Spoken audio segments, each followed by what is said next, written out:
All right, and so it's been. I don't want to say it's been a good week because I'm loath to say that, but it's been pretty all Kyle right. Rittenhouse did nothing wrong. That's right. Sorry, I had to get that out. No, that's absolutely true. That's absolutely true. And Listen, listen. They have well, a blurry image that puts him threatening onlookers after That got after debunked in like interpolation. 5 minutes. hey, there's a good 40 pixels there. There really is. That's No, man. like Let me they tell you, if it comes down to me and the jury sitting there and having the question of do I sentence a 16-year-old to life in prison, those 40 pixels, that's just gonna put me over the edge. Well, I mean, jury instructions. well, it Look, only you took only the have to check judge, 22 to those 40. yeah, what they pulled the judge up and they had to have him go and sit in front of the television, the 4K television that they had to use to upscale the 1080p video. And even Listen, still, he had to sit there Oh for God, 15 I love minutes how while they're the sitting like that. prosecutor's like, so now so he's right so here. so Can you just see where he is? He's right here. Look where I'm all I pointing. can I'm pointing say, right here while all he's I can pointing his say to rifle. both of you is this is the exact same science they use for climate change, and everybody has bought into that bullshit. Well, not Okay, only that, hold the it's fucking phone here. also the Hold the same phone. kind of people that They use the haven't. numbers They of do CDC. not anti-alias. They do not anti-alias those plots. All right. Oh, okay, fine, but they still use Well, actually, no. interpolation. No, now, you're right on that, but they do anti-alias the gun violence plots. Yeah. Okay, that one's good. They do. CDC numbers don't lie, man. Yeah, I mean, what are we talking about here? A bunch of science deniers that are going to say the CDC puts out bad numbers? Yes. Yeah, and that the EPA puts out bad numbers, right? We've got a fucking basketball man himself. What was it, LeBron, that was saying Kyle Rittenhouse went to go out and kill a bunch of Latinx people and something like that, right? You know, it's funny how many people I saw on Twitter that were flabbergasted that the three people that he shot Wait. They weren't weren't black. black? What? Hold on. Or we're not people of color, of whichever color bias they decided to throw in there. Well, Wait, so none of to them be were fair, black, none were right? POC? Part of this comes down to the fact that the left was harping this as a white supremacist, blah blah Mm-hmm. blah, right? Yeah. So like, you can understand their shock and surprise. Oh, even. I had the perfect little meme for this one. Here you go. Hmm. Indeed. People learn things the hard way. Yeah. They And truly then do. and then a follow up, which you could kindly use for your graphic if you'd like to. Perhaps. Perhaps our man Yoda will make an appearance. Or not, we could always interpolate it. Yeah. Oh, Twitter is still kicking people off for saying that Kyle Rittenhouse did nothing wrong, which in itself as a statement is nothing wrong too. Uh, he acted in self-defense, and you can point directly to the trial as evidence. But Indeed you right can. now, Twitter still says that is glorifying violence. Well, as a matter of fact, you can point to Gage Rosekreutz's testimony. As a matter of fact, Right. of so you're saying that he did not shoot you until you pointed your gun at his head. Correct. Well, that's pretty clear to me. What do you say I to that one? love, I Well, love the prosecution's reaction to that shit. Oh, you mean the face palm? The literal face Yes. palm by the prosecutor? If only you knew how bad things are. Yeah, I mean now I, points being honest where they are. Friday closed up on kind of a stupid, kind of shitty note where they're going to allow the prosecution to present to try and make the argument that he provoked these people, which they really shouldn't be able to because it's clear-cut self-defense. So we'll see how that plays out. But I mean, aside from that one concession, this whole case has been one of the most clear-cut cases of self-defense in well, U.S. history. again, don't forget, right? even if the prosecution makes that case, you still have to convince a jury to convict a 16-year-old on a blurry photograph. No, That's 17-year-old. going to be a Being really 17-year-old. hard. But yeah. But here's my favorite part about all Whatever. this. My favorite part about all this: remove the gun completely from the situation. Imagine Kyle Rittenhouse did all of this with his bare hands. Well, get the I'd for exact one be same way insanity. more impressed. But It would be more impressive, but you get the exact same insanity Listen, out of all this. Like, I imagine he would love one-punched you. Hubbard You and stopped explain his to heart. me. I'm gonna give you 25 words, Craig. 25 words. Count them.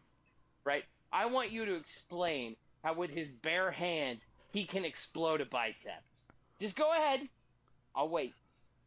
Very carefully.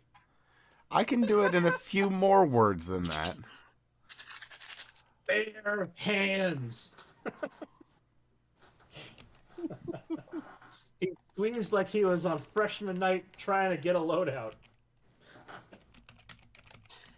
I mean, I suppose some spooky ghosts could be in order here. I'm just saying, just imagine the fact that the outrage would be exactly the same. He'd still be smeared as a white supremacist. They'd call him violent, and like if the shrillness of the tempo would have gone up because it would have been, you know, close combat. But just like imagine he just knuckle punched Hubbard, and like Hubbard had a bad heart valve or something, and he collapsed. You know, shit like that. Well, I mean, he was probably overwhelmed. Kyle is, he's not an ugly guy, and he is underage, so, you know, we've got to consider that he was probably very excited by a young man like that. Oh, you're talking about Rosenbaum here. Oh, my mistake. Yeah, my mistake. I was talking about Rosenbaum.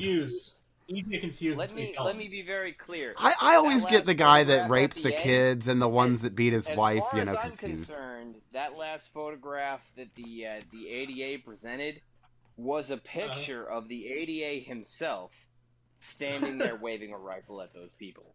Because as far as I can tell, there is no difference. Basically, I can tell they're white. So the ADA is just as likely to have been there this is as true. Rosenbaum. You see, this is very true. It's all white people look alike, and apparently they all wave guns the same way. All my friends are Asian and Jew, so yeah, they pretty much all say the same thing. All white people look alike.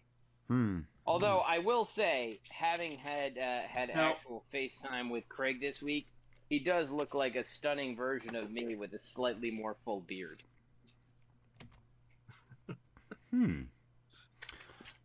That's a good thing, right? Yeah. I don't So- know. It I mean, depends on I how- would love to have as luxurious a beard as Craig has. I do have a But I do steady not. beard. Hey, You are not kept fashionable. recipient. Yours was kept fashionable, all right? Yeah, fair. That's correct. 'Cause Well, I you guys paid are $10 professional, so, for you a know, beard trim. you gotta do these sort of things, you know, and keep up with the beard It's true. oilings and all that. I just allow my natural Judaism to flow right over it.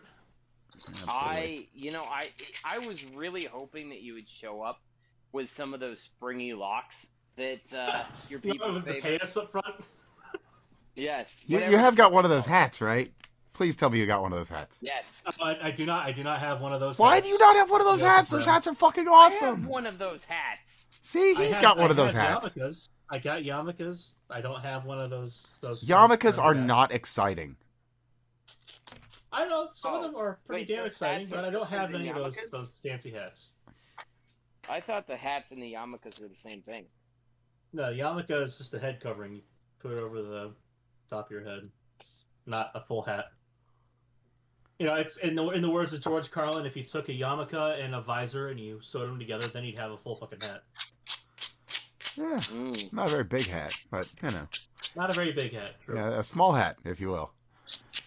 It would not be particularly tall, no. No, but that being said, So, I would say So my on the- my on one the comment topic of on the Kyle being able to do the disarming in a non-armed fashion. My 5 words, I would say, "Omae wa mo shinderu." That sounds like something Biden would say. Yeah, only I if guess he's it kind of slurring. does. I guess it kind of does. well, you know, his butt's been wiped. Oh, Just not. Well, I mean, Not by the the courts Vatican. of the United States. Oh, Like, speaking of seriously. Biden, and did you say something about sports? Because he was talking about sports lately. He's talking Oh, about a really? league, I believe, a league of their Oh, own, was it? Or oh oh, the God. the Oh no, no, no, no, no, no. So there was a league No, of that's so black fucking bad. men in antiquity, as it were, or around the turn of the century, the Negro Leagues, which was at around segregation times. And our man Joe Biden brought this up and said that, well, this fella, he's a good Negro in the Negro Leagues. Actually, no, he didn't mention the Negro Leagues at all. He just said he was a good Oh, Negro, no, didn't he? he mentioned the Negro League Oh, after he called him a Negro. okay. So he was a good Negro, Yeah, according to Joe Biden. yeah, and then in the Negro League, You know, he says after that. the best part of this whole entire thing was watching the mainstream media attempt to play defense. My favorite part at the very beginning of that was when they tried to outright deny it ever happened, and then it's like, but we have the fucking video right here with Yeah. audio, Yep. and it matches his fucking lips. Yeah, Well, it does. That's okay. That's okay, because you know what? He's taken a loss. That's all that matters. I don't know. yeah. I thought that guy did pretty well. Advanced to another league, didn't he? Yes, I am being that obtuse. You can go ahead and stop sighing. That's okay. All right, now their here's own. what I was looking I will for. just I've got some silently incredibly follow my good wrists. bad news. It's Let me okay. see here. We'll go with Bloomberg as my source. Bloomberg's good because Michael Bloomberg is horrible. So if we can use sources from horrible people, all the Is better. that the bad part? Because I'd like that to be just the bad part. Well, it depends on how you define bad. Oh God. So It depends on what the Evergrande meaning has finally defaulted. No, that's fucking weird. Yeah, Wait, which one's this? that's Isn't that the Chinese A company? third of the Chinese economy. Yeah. That's what it is. Yeah. That's good. yes. Well, that's gonna.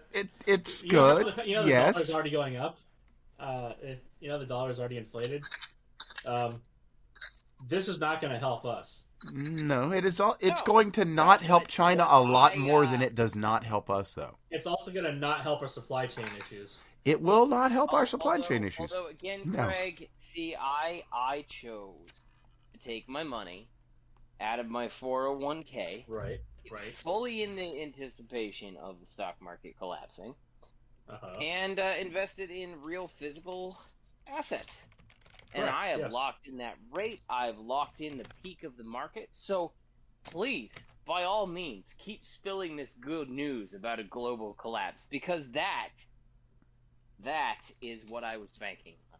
So the thing that I see coming out of this, however, remember that China is a planned economy. They can basically just assert shit. And the people will just kind of go, yeah, okay, I guess. And then the world continues. So, Oh, son of a bitch. Okay, so guess what? As of the 10th, Uh. they had defaulted. They pulled some bullshit out of their ass and paid on the interest and bought themselves some more time. So as of the 11th, they haven't actually yet defaulted, these wily sons of bitches. So the thing that could happen is through their collapse, the external debts that would fuck over other countries could basically be nullified, and at the end of it, China could basically just crap out another Evergrande company, and life could continue as far as they're concerned. Foreign investors lose their capital, and China gets to do a dime turnaround and claim a victory somehow. At the end of the day, the truth of the matter is the truth will prevail, right? China can pull this off, but they can only pull it off a couple times before people who are throwing money into the Chinese economy, right, will eventually withdraw from it. Well, now, one problem with that, though, is this is basically for a war. There is that, and on top of that, too, Evergrande kind of plays a weird role in Chinese. What, banking? Well, I guess. Their retirement is like their version of a 401k is their property. Yeah, there is. Yeah, there really isn't like a 401k type of thing in China. And even if there were, you could basically have it stripped from you at any time. So kind of land buy a and property house. is about all you've got because No, you can can't sit on buy a that house. shit. You can Well, rent the house. I think they or you rent can... the house for 99 years. Okay, there you go. Yeah. Yep. Luckily, in the United States, you can own the house. Still got to Until pay. eminent domain Unless, comes of into course, play. you can't pay your lease to the land. In which case, you're fucked. Right. Yeah, it's funny how that works. You know, it's always strange for me coming in from a libertarian because, like, I support some level of government, which is unlike a lot of my fellow libertarian brethren. I'm not a straight, like... You're not a full-on You know, libertarian, then. No, I mean, I would actually say that I am. I just, at the end of the day... You know what I mean, the ridiculous branch. Yeah, I mean, I haven't seen you doing a I striptease on, some political stand. Oh, I assure you, my friend, that just requires a couple more sips of my favorite beverage. And then, if this was a live show, there would be a lack of clothes. And then we could compare the real Bush of the real men. I got a title for you, Freedom Seeds. Ah, Tree of Liberty. Anyway. There you go. Perfect. But like, at the end of the day, taxation is something that's an inevitable evil. I would love for taxation to be paid predominantly through goods and services that we wanted, that we subscribe to. You know what, though? I have a perfect solution for you. I got a solution for you. You're the government. You now have Bitcoin as a thing, or cryptocurrency, whatever the fuck you want to call it. One that is predominantly used by the United States. You know, the U.S. dollar is a fucking global currency anyway. But let's just say that there's somehow a fair taxation mechanism put in, but as a part of the governance of it, you get to pick what program in the government, which can have its own address, that your hard-earned cash or your hard-earned dollars go to. Say that the cryptocurrency is measured in dollars. So you can pick the programs in the government that your dollars go to. I'm fully okay with that, but the question is, the how overflow, is it taxed, right? Well, the overflow, once the budget for that item is fulfilled, the overflow gets equally distributed to everywhere else. I disagree. I don't think there should be overflow. I don't think that we should redistribute that at all. I think that when it comes to taxes, right, if I believe fully that we should be able to essentially vote with our dollars, we should get a tax assessment, a tax liability. And then we should be able to go in and say what proportion of that liability goes to what program. Right? That's effectively what I was suggesting there, yeah. No, I don't have an issue with that. If a program is unfunded, well, too fucking bad. That's the end result that I'd be hoping for. That or the person at the end of it gets a teacher's salary for doing nothing, which would be kind of funny. If a program is overfunded, then we expand it. Now that's how we got to the government we have today. Yeah, that I will argue with you on. I disagree. I think that what you're suggesting here. We have today. What you're assuming is that you would have control over how that program is expanded with your dollars. Still, I mean, no. After the dollars already exist.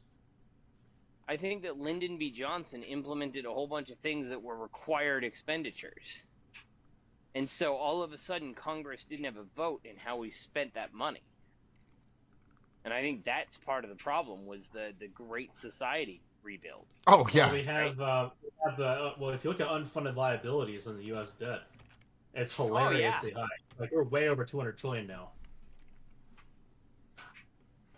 Yeah, we're a few generations from getting everything cleared back up again. Well, it's funny because in economics we have everything requiring a balanced budget amendment, and with a government that's not required to fund its liabilities, I think that a bill that you pass should have a well-defined budgetary requirement, and that you should appropriate the funds for it. That you should be required to appropriate the funds for a bill with its passage. That would mean that a lot of things would have to be sunset, but that also means that they can be renewed later.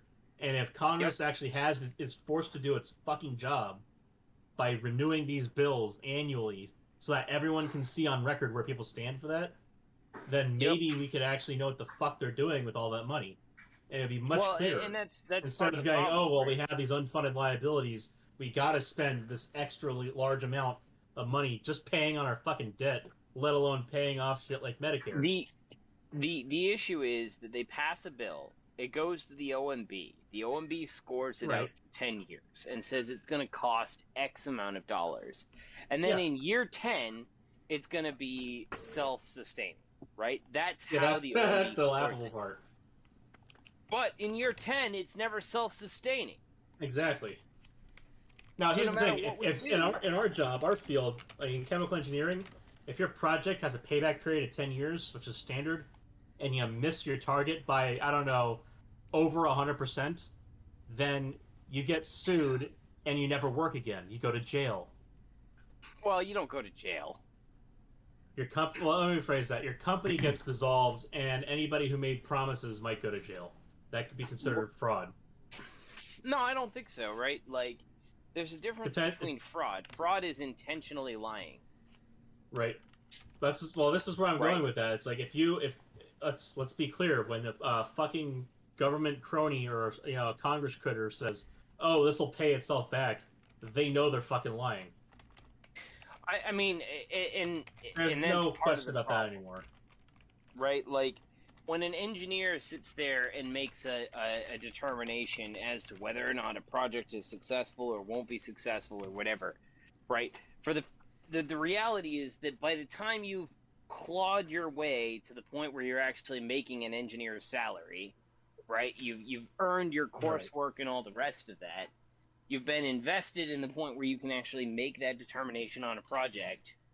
The only people who survive at that level are the ones who are operating at the maximum ethical possibility, right?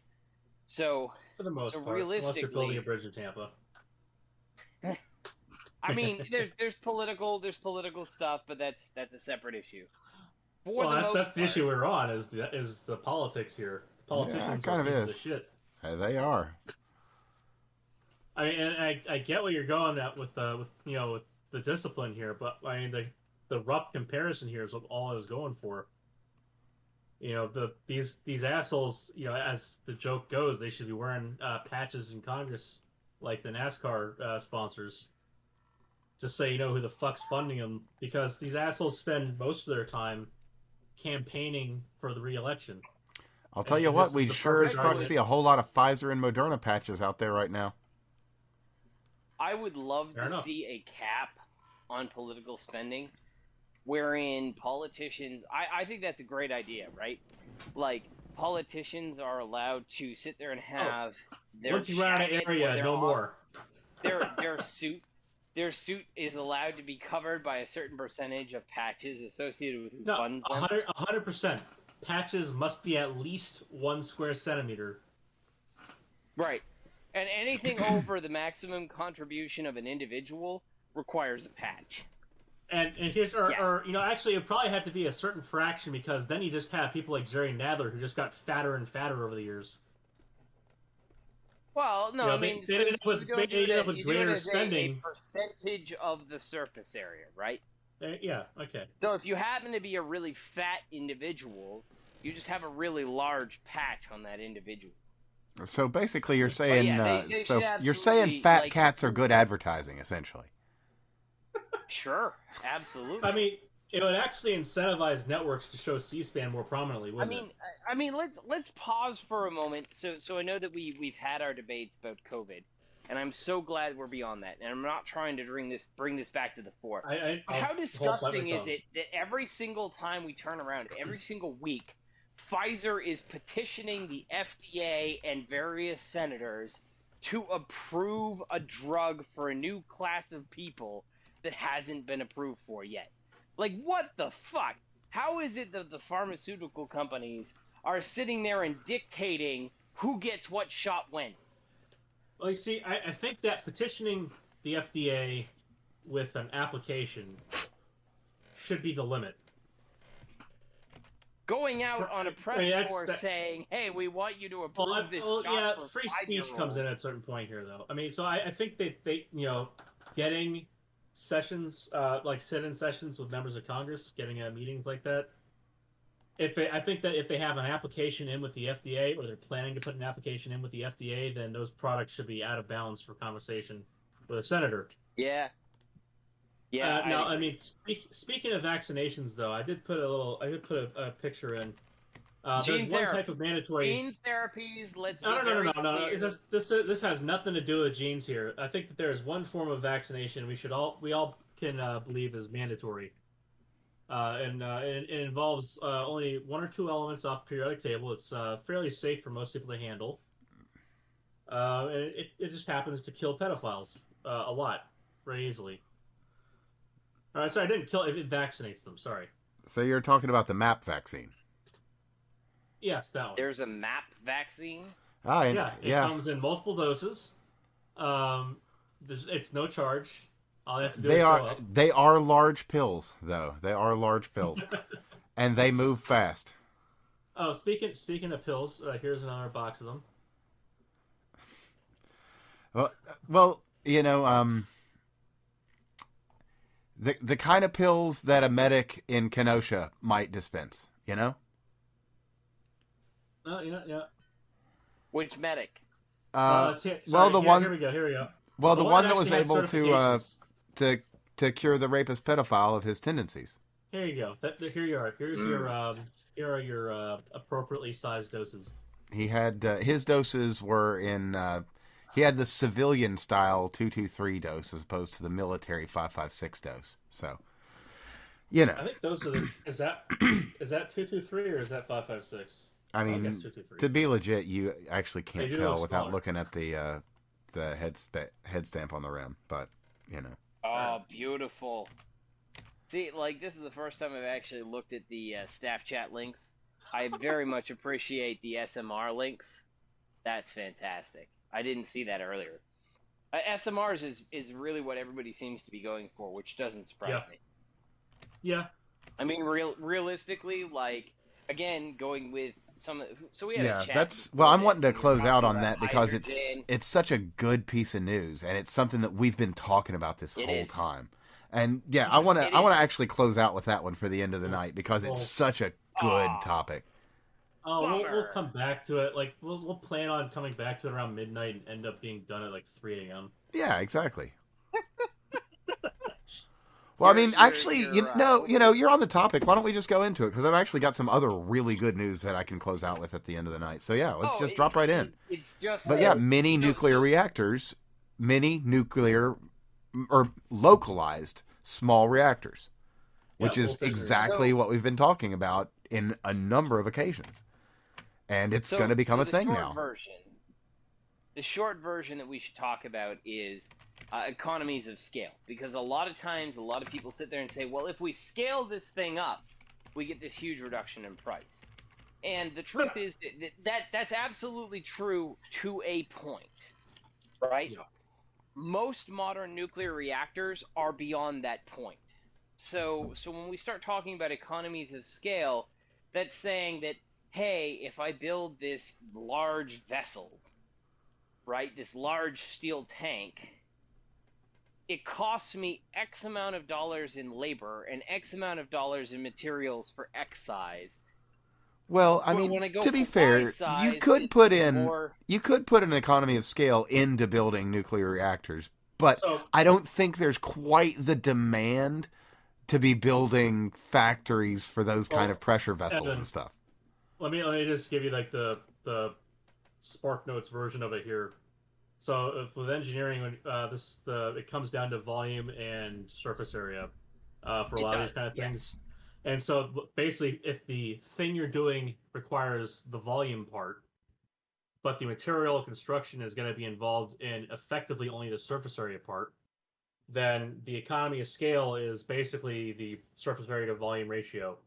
And as you go larger, you're going to get, until you get to a certain size, at which point the material construction needs to change or need additional supports or it becomes impractical.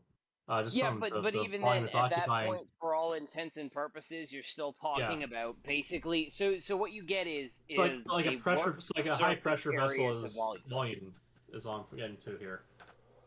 Yes. So when we start talking about nuclear reactors, and size and economies of scale and whatnot, it's not as big as people think it is, right? Yeah. It's just not as big as people think it is. So we tend to build these things really, really big because we have a shitload of regulations, specifically because they're really, really big. And so it's kind of a snake eating its own tail. So what a lot of people are looking at is small modular reactors, right? And now the downside to small modular reactors is you have to invest more shielding per unit part, right? Because shielding is again a volumetric measurement or a length. Well, you're also measurement much closer. So in terms of the flux idea here, you're much closer to the center of the device, where all the neutron radiation is coming out. So the flux, your radiation flux is going to be much higher in density. So there's more neutrons per unit area coming out of this thing because they're so much closer to it. It's an inverse square law relationship. Right. So what ends up happening is small modular reactors technically spend more on shielding than they do on the actual reactor component, but they spend less on the reactor component than they do on the shielding, right? So it's a mixture of good and bad things. What people have assessed is that running these $4.1 billion nuclear plants doesn't necessarily make a whole lot of sense, considering when it comes down to shielding, all we have to do is distance ourselves from the material, and you get that 1 over r squared effect that Craig was talking about earlier, right? Or to put it simply, you get a big drop-off in radiation very quickly. Very, very quickly. Now, that's not to say that you're not going to need some level of shielding, but considering we can build these things and they can just sit there running silently for 20-some-odd years without any maintenance whatsoever, why the fuck do you care? You can bury them in a pit in your backyard, and you're going to be okay, right? So a lot of people are starting to move towards this idea of small modular reactors, and the idea of this, particularly in places like Canada or the United States, where we tend to have large expanses of land in between small areas of civilization. Yeah, imagine not having to run that one piece of infrastructure at all. Exactly.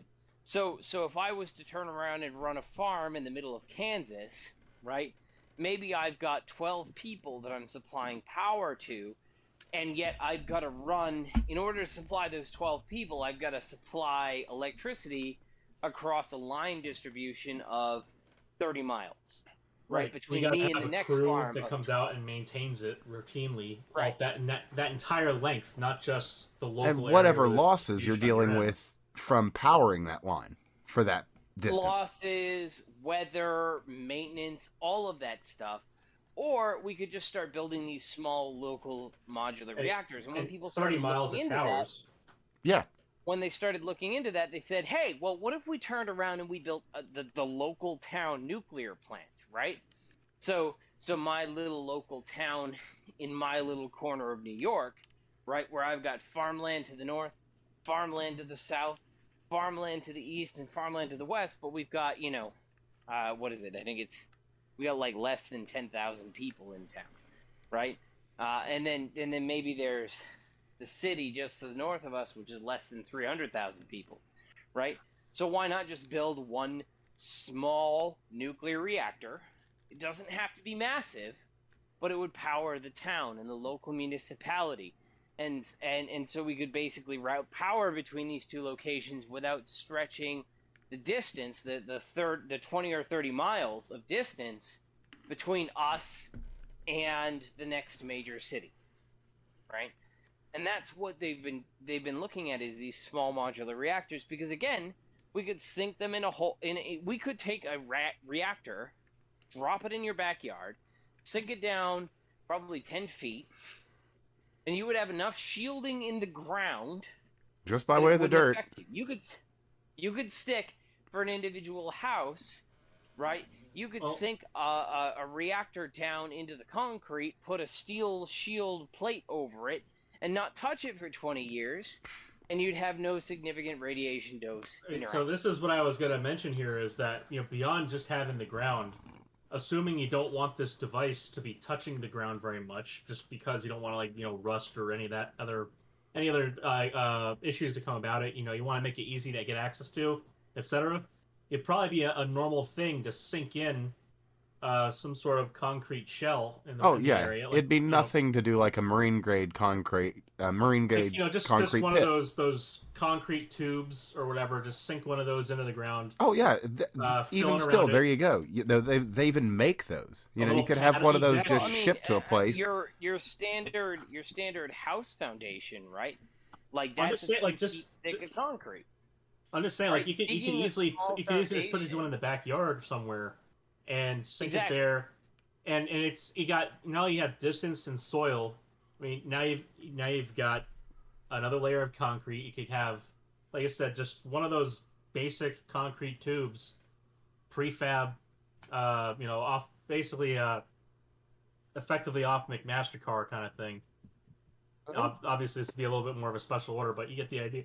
The idea Actually, here. it's well, you'd be ordering the kind of things that they order for like sewer work and shit like that. Yeah, exactly. Well, I mean, It, so your average cost to replace your septic system is what, $20,000, right? So it's we're Sure. it's on probably the order of talking like that. about Yeah, something that's on a similar level of cost to build and put in your backyard that will generate power for you for the next 20 years. That's 20 exactly. years of no heating bills, no electrical bills, and you pay Well, 20 let's grand for say that. they do it as a service where you Right. pay the 20 grand up front for the installation. That's $1,000 a year for 20 years. But then they say, okay, we're going to charge you a service fee, or we're going to annualize the cost of installation of the reactor itself. Right. So $1,000 a year plus say $500 a year. At $1,500 Yep. a year, you're not Now you've bad got your off. heat and you've got your power. Like for someone like me who can be looking at, I don't have a McMansion or anything like that, right? My house is You just have two of them now. 1900-ish. Yeah, soon. But my house is like 1900-ish. Yeah. It's not particularly large, but we would be sitting there and looking at $500 a month in overall power and gas and heat and all the other stuff during the peak months, like the Right. coldest of the year, the shittiest months that it is to be in the Northeast, right? And now all of a sudden we're going to roughly about $100 a month. That's a great fucking deal. Yeah, Well, I'll not only bury a that, nuclear and you're reactor in gonna my have power backyard. to spare. Yeah, absolutely. I could connect my neighbors You to could my you could set up a yard, which is Bitcoin mining larger. rig My just for the God. fuck of it to help with your heating Right. bills. Right, and I it's mean, gonna I'm not gonna cost. lie. That did help over last winter when I was mining ether at the time. Yeah, no doubt. I mean, My it'll room was it'll a it'll warm solid you up a five little degrees bit. hotter. Solid 5 degrees hotter than it was otherwise. But I mean, when we start talking about nuclear reactors, a lot of times people start thinking about these really big, really expensive things.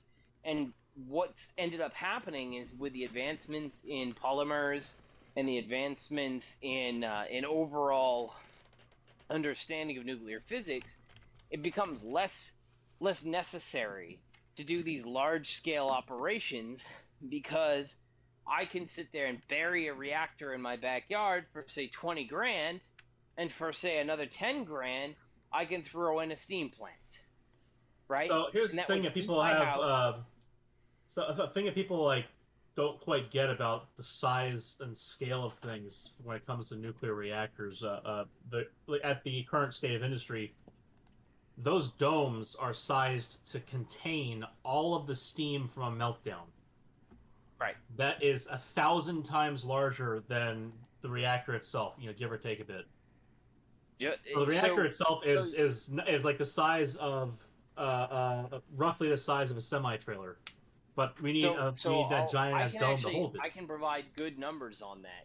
Fair The enough. Go ahead. actual cost associated with a nuclear reactor in its current containment vessel, because again, these things are designed to contain massive amounts of energy over a prolonged period of time, is roughly on the order of $1.5 to $2 billion. The average nuke plant costs roughly about somewhere around $2 to $3 billion to build for a brand new one. which means Right. that when you start talking about these pressure domes, they're anywhere between half to 2/3 of the cost of the actual nuke plant itself. Right. Right? They're Nuclear very big energy can be structures. produced for a little bit less than the cost of coal, but because of the safety measures that we put in, these things have to be bigger. But if we make smaller reactors, they're no Right. longer containing as much energy, and their safety concern is much lower, which means that the cost to build them is similarly lower. This is the point I was getting to here. Is these SMRs are much smaller than people are imagining. The actual SMR, like the plus the containment, etc., is, just ballparking here for the way people have been describing things. They're on the order of the size of the actual reactor in an industrial scale nuke plant right now. So imagine that the smaller device inside of the plant, inside of that giant ass dome, being the size of the actual dome required for an SMR. Or to And put it dome here is in, in quotes because it's a containment or to put vessel. it into a very recognizable scale, it would be something that fits inside of that stainless steel rocket that Musk made. Definitely. Well, I mean, in general, it's like the size of a it's like the size of About the a size of a decent tour size, bus. like the size of a decent sized van. From the scale I'm Maybe a little looking bit at larger. from the The Rolls energy.gov Royce might be a little thing. larger. Okay, yeah. Well, I'm looking at the Rolls Royce one, and it's Okay, it's yeah. about about the height of Starship One, but Okay. not as fat. I mean, so again though, right? The key point is that by sitting there and going where bigger has been conventionally in American technology the solution to economies of scale. In the case of safety regs, smaller is better. And that's really what these SMRs are taking advantage of, is the fact that they are not producing as much energy, which means that they will not build up as much pressure, which means they don't need anywhere near as much concrete to contain them. Exactly. And again, the nice thing about these designs that have been coming out is a lot of them eschew the concrete altogether for different forms of containment. Just a steel can is sufficient to a certain degree. You might have a double layer where you have like some form of leaded concrete as an insulation, but effectively at the end of it, it's still just a steel can, which is fantastic. And at the end of the day, this is one of the things that has always irritated me about nuclear plant designs. We sit there and we say, hey, if this thing fails, right, it needs to hold pressure Right. for a week. Like a Right. week or 2 weeks or something like that. That's why the concrete is so big. That's why these are $1.5 billion structures. Right? You take a look at Fukushima, that's a perfect example. It was like 2 Yeah. weeks before that thing leaked. And that is sitting there and talking about Which is a nuts. 9 on the Richter scale earthquake coming in Right. and displacing, like wiping out that stuff. And basically, when you start talking about Fukushima, the only reason that became an event at all is because the nuclear plant got told, this is Japanese culture, actually, is really what it comes down to. The nuclear plant got told, hey, you guys, how are you doing? Right? But keep in mind, before you report that literally 30,000 people have died in the city north of us. And they turned around and said, well, we're okay. Like,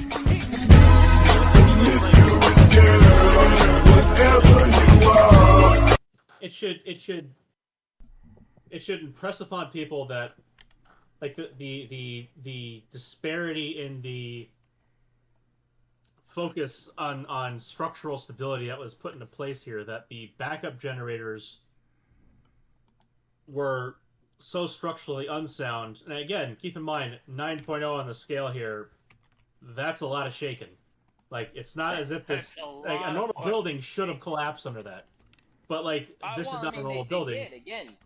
Again, the entirety of Fukushima is estimated to have 0 deaths due to radiation exposure and 50 deaths total from the evacuation, compared to 30,000 deaths from the actual event But itself. my point here is that the dome itself, like, it took a couple weeks for anything to leak whatsoever.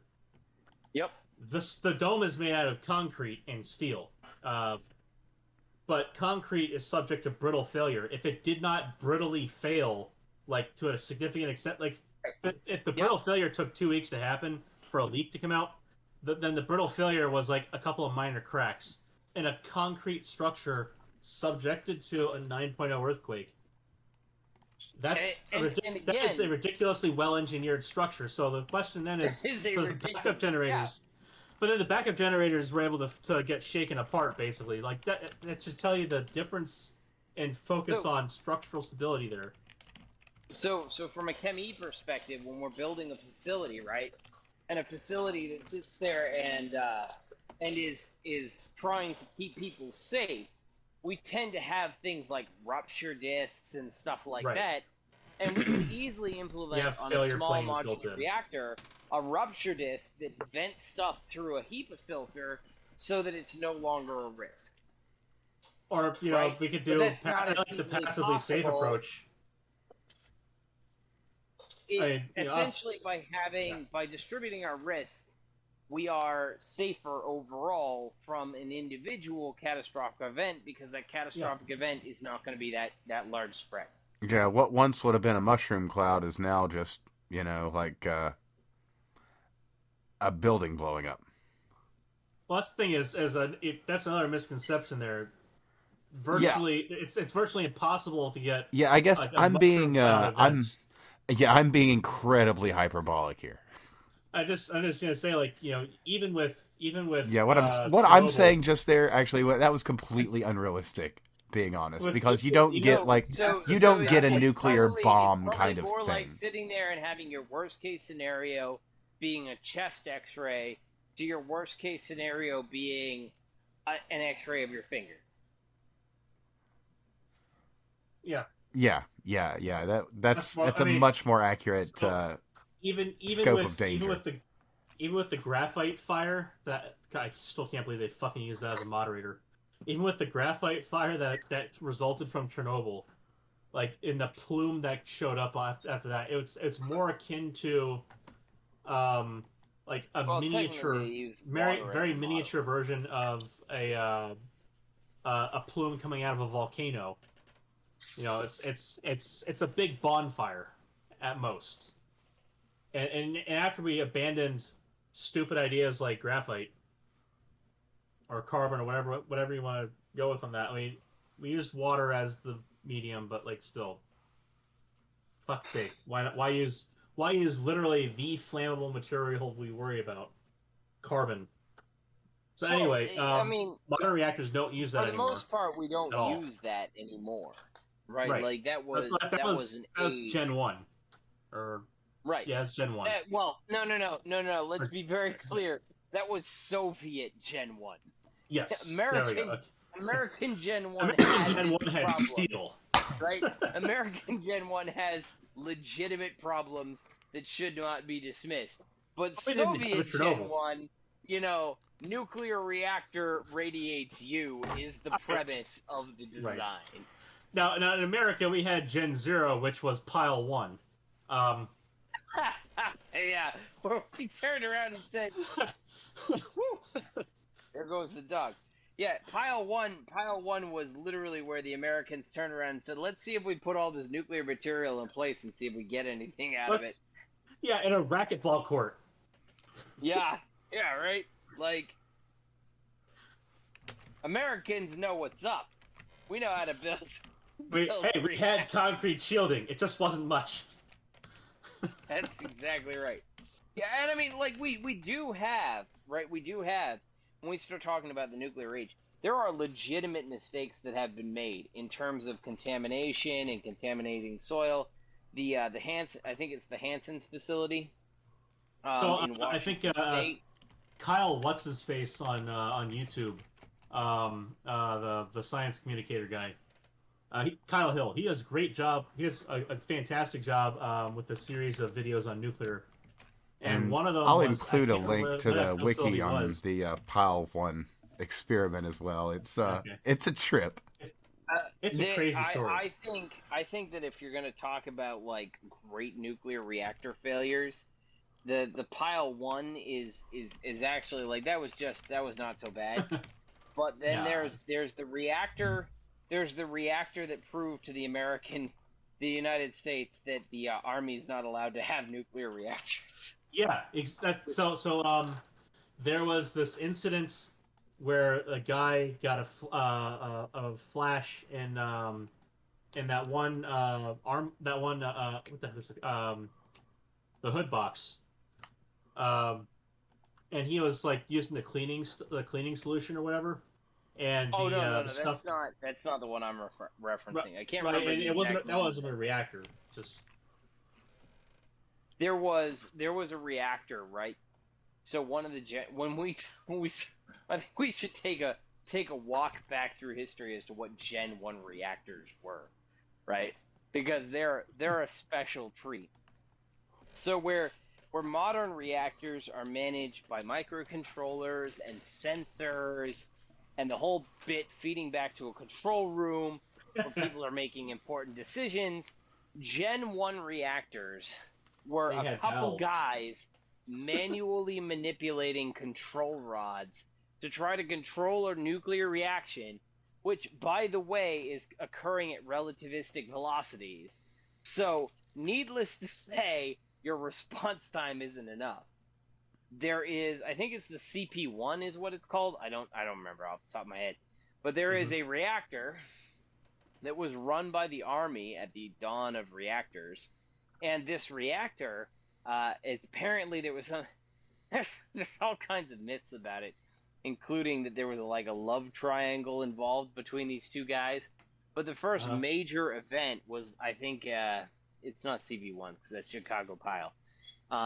But it's a reactor that was out at Idaho that basically blew up, and they had no idea why. And part of the reason may or may not have been that the two guys that were physically manipulating the control rods to get the reactor up and running, may have been in love with the same girl at the same time. Huh. You don't say. The episode These from are Kyle Gen Hill. 1 reactors. The episode from Kyle Hill that I'm thinking of is the Body Snatchers of Los Alamos. And what happened was that this facility, where they had to cut out the room because it was that bad. The one guy that got flashed and then died a few days or a week later. I think it was a few days. His wife only found out decades later after the internal reports got released to public after 30 years, whatever. Oh wow. I guess it was, yeah. So only way later did they find out that the body wasn't actually buried in the coffin, but that the body had been taken by basically Los Alamos scientists to study what radiation did to the human body. So Kyle Hill has this fantastic series on nuclear energy and kind of the history of things. Okay, Yeah, I'll include that for folks if they want to check it out then. Yeah, it's about a 20-minute video. Goes through, it's all chaptered out too. So, but he does a good job. He can be sensational in other videos, but with this series, he's been fairly, he's cut back on that a bit, and he's fairly straight because it's already crazy enough. He doesn't have to hype it up for you when things you have to fill a room with concrete and cut it out of a building in order to stabilize it and then make it safe for transport. That's already pretty extreme. Yeah, I would say so. If you can't walk in there because the air inside is so radioactive. Okay. SL1. Yeah, argon. Okay, I know which one you're talking about now. That one was crazy. Yeah, this is... Oh, he dropped. God damn it, Steve. Oh, man. Oh, he was excited.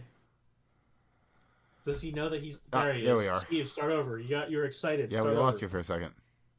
It's okay. I'm back. tech. Yeah, no, the SL-1 was, it is theorized that one of the reasons that that thing blew up was because two army dudes were in love with the same girl. And so one of them may have removed one of the control rods physically from the reactor faster than it should have been. Yeah. And so the whole thing He went yanked it. Again, we're talking about exponential increases in power, which is one of the reasons why they tend to do reactor startups and shutdowns over the course of like a week, right? Right. So you start at 0 power on day 1, and like by day 7 you're at full power. And it's not that we couldn't go to full power very quickly. We can. The consequence though is explosion. Right. So we've talked about exponential growth before, and the example I gave before was, I think, we spoke about here, was, no, never mind, I put it on Twitter. Never mind. So, okay, you have a lake, it's got a certain size. After 30 days, the lake is completely covered in algae, and the algae's growth rate is that it doubles every day. So what was the day that it was at 50% coverage? And the answer, of course, is yesterday, if you're on the last day. So that's exponential growth. It kind of creeps up on you real quick there. So if you decide to do a startup over like a day, or, if you're not only like, there's other kind of details to it, but you've got an overshoot to worry about, a big one. And if you're not quick on the draw there, that whole yesterday event for the algae on the lake can happen to you like within a minute or two. So that's bad news bears. Yeah, I can see that there's would need to be momentum done to in a it. very, very specific and Right. orderly fashion. There's kind of momentum to it and stuff, so you got to be ready to slow it down before you stop, and then you have to be, steady state. Which You is why kind the of Gen yo-yo 1 around. reactors, which were manually manipulated control rods, are Right. no longer in use. Exactly. Now the Gen 2s came in, and they're mostly computer controlled, but a lot of them are really old because most of these Gen 2 reactors that we built were built in the 1980s, right? So take 1980s computer tech, and that's what's running your nuclear reactor. Which is computer tech, mind you, but not really that advanced. Tech. Now, you start talking about, like, North Korea, or, well, not North Korea. I shouldn't say that. South Korea and Japan and France, they went into Gen 3s. Gen 3s showed huge improvements over Gen 2s because Gen 3s came in and they started doing, like, mass production. They build the exact same reactor multiple times, so they basically didn't have this, like, huge expense associated with each individual reactor. So Gen 2s are more like your specialty order items, just to be clear on that. Kind of. There's very few of them are identical. It's very strange because back at the area that we were building Gen 2s, we had off-the-shelf reactors. Right. You could go to GE, place an order for a nuclear reactor, and it would show up. Right, and all you had to do was get a license for fuel. Gen 3s, in the general world at large, started to incorporate more design work that would be essentially allowing it to where Gen 2s would have like a backup system like a diesel generator, right? Which could fail. Your Gen 3s tend to have a passive system which didn't require like a diesel generator to operate. And your Gen 3 Pluses expanded that to like not just a backup system, but a backup to the backup system. Yeah, so the idea is what's called, the idea behind this for inherently safe operation is called passive fail-safe. And so people don't realize is, in general, without being in engineering, so to speak here, is that fail deadly is an option. It's a very common option, too, because most of the time that's the thing that you're trying to correct with fail-safe measures that are being put in kind of post-hoc after for an in-place facility. So fail deadly oftentimes means you don't have to do anything after you've designed the process. Fail-safe means you've got to do something, either active fail-safe or passive fail-safe. Passive fail-safes have been incorporated into more and more designs, and it's kind of the thing everyone's recommended to do, obviously, at this point. Well, But and I mean, like, it's not it's just important. nuclear reactors, right? It's your Yeah, petrochemicals, it's all of the exactly. other stuff. Because a lot of these plants that were supposed to be perfect, right? They get designed and operate at steady state, and then they explode, and everybody goes, oh shit, we didn't expect that to happen. So Right. We now didn't they expect a sit there. transient state in our steady state approximation. Oops. Right, exactly. So So what you get, right? What you get is you get this unique thing where now plants are being built with this failsafe, and so the Gen 3 Pluses is the first like generation that is really like hardcore failsafe. So Yeah. it went from one reactor, one major safety event per 10,000 reactor years or 1,000 reactor years or something like that for the Gen 2s to I think it's one in 1,000 for the Gen 2s, one in 10,000 for the Gen 3s. It's to like 1 in 100,000 for the Gen 3 pluses. I And thought the they were reason they're getting called close Gen to like 3, 1 in a million, which is they're really close to that. okay. Oh, that The sounds Gen good. 4 is inherently safe, so Right. you physically can't have a meltdown. That's the Gen 4. Exactly. But all of those require really, really hard plant design. But the Like a Gen 3 lifter, pluses for are like example. 1 in 100,000, 1 in a million. It requires literally you got to run this thing for a really long time before you have a significant problem. And by significant problem, as much as everybody wants to sit there and point to Chernobyl, it's more likely to be a 3 Mile Well, like Island where everybody I was gets gonna a chest say, X-ray of death. exactly. Yeah. So 3 Mile Island where nothing happened. Just to be clear on No, that. everybody It got a was chest X-ray. Everybody got a chest X-ray. That's what nothing happened at 3 happened. Mile Island. Nothing happened. Now listen, chest X-rays are really big. I think my exposure Yeah, control it's level a single near where I airplane work is flight. like less than that. It's a single Yes, airplane flight that, from New York to LA. that's correct. But that's very significant in the radiation world. True. Nothing Technically, We happens. have our Fuck that. well, it's technically true. The best kind of true, I, right? I am gonna be yep. actively corrected here, and rightfully so. But I'm still gonna say nothing happened. Chest X-rays are big deals, Rub, man. Let me tell rub you. some dirt on it, lock it off. You got a chest X-ray. But in any case, going back to the topic at hand, right? This is one of the things that small modular reactors promise to potentially alleviate, because not all of the reactors will fail all at the same time. So by having these smaller reactors everywhere, yes, you're going to have these major radiological events, but they're not necessarily going to be all that big because there's not a lot of radioactive material. They're not happening over a large scale. They're not attempting to contain everything associated with it. And so that's why everybody's starting to look to SMRs instead of things like thorium reactors or molten salt reactors or any of these Gen 4 designs. SMRs look to potentially distribute the risk as it should be distributed, without having to go into any of these really crazy complex material science designs, which we're not entirely sure will actually work.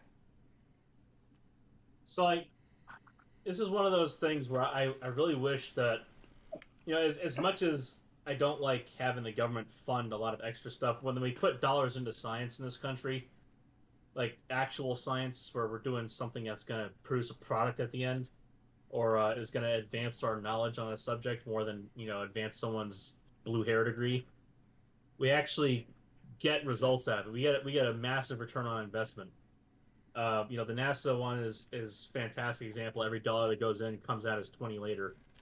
About two decades down the line, it comes out at least $20 for every dollar you put in, without the inflation issue. Yeah, and you know what? That's actually a point to be made on the whole rich assholes going to space. There's Sure, actually there's I mean, yeah, there's nothing to come out of it today other than a little bit of video and that some is going to be quotable stuff. massive. But the thing about it is, I mean, I'm looking at a monitor right now that a rich asshole bought as a television 20 years ago. Well, here's the other thing. This is our stepping stone to getting a space elevator at some point. it sounds silly, but at some like within our lifetimes, probably this is going to happen. The first country to get a space elevator in place will dominate the market for getting things into orbit. Period. Oh yeah, well you've First, changed the game from because being a it matter reduces of the cost, by over 95%, and that includes all the regulatory overhead, blah blah blah. By cost estimate of a 95% reduction, you corner the market. Whoever does it first gets there, and getting some rich asshole putting one of those things up into space is going to be probably how we do it. oh, It's for probably sure. going to be some boat offshore that travels around and move it out of the way of space debris. Simple shit like that. But again, like our material thing is we're almost there, material wise.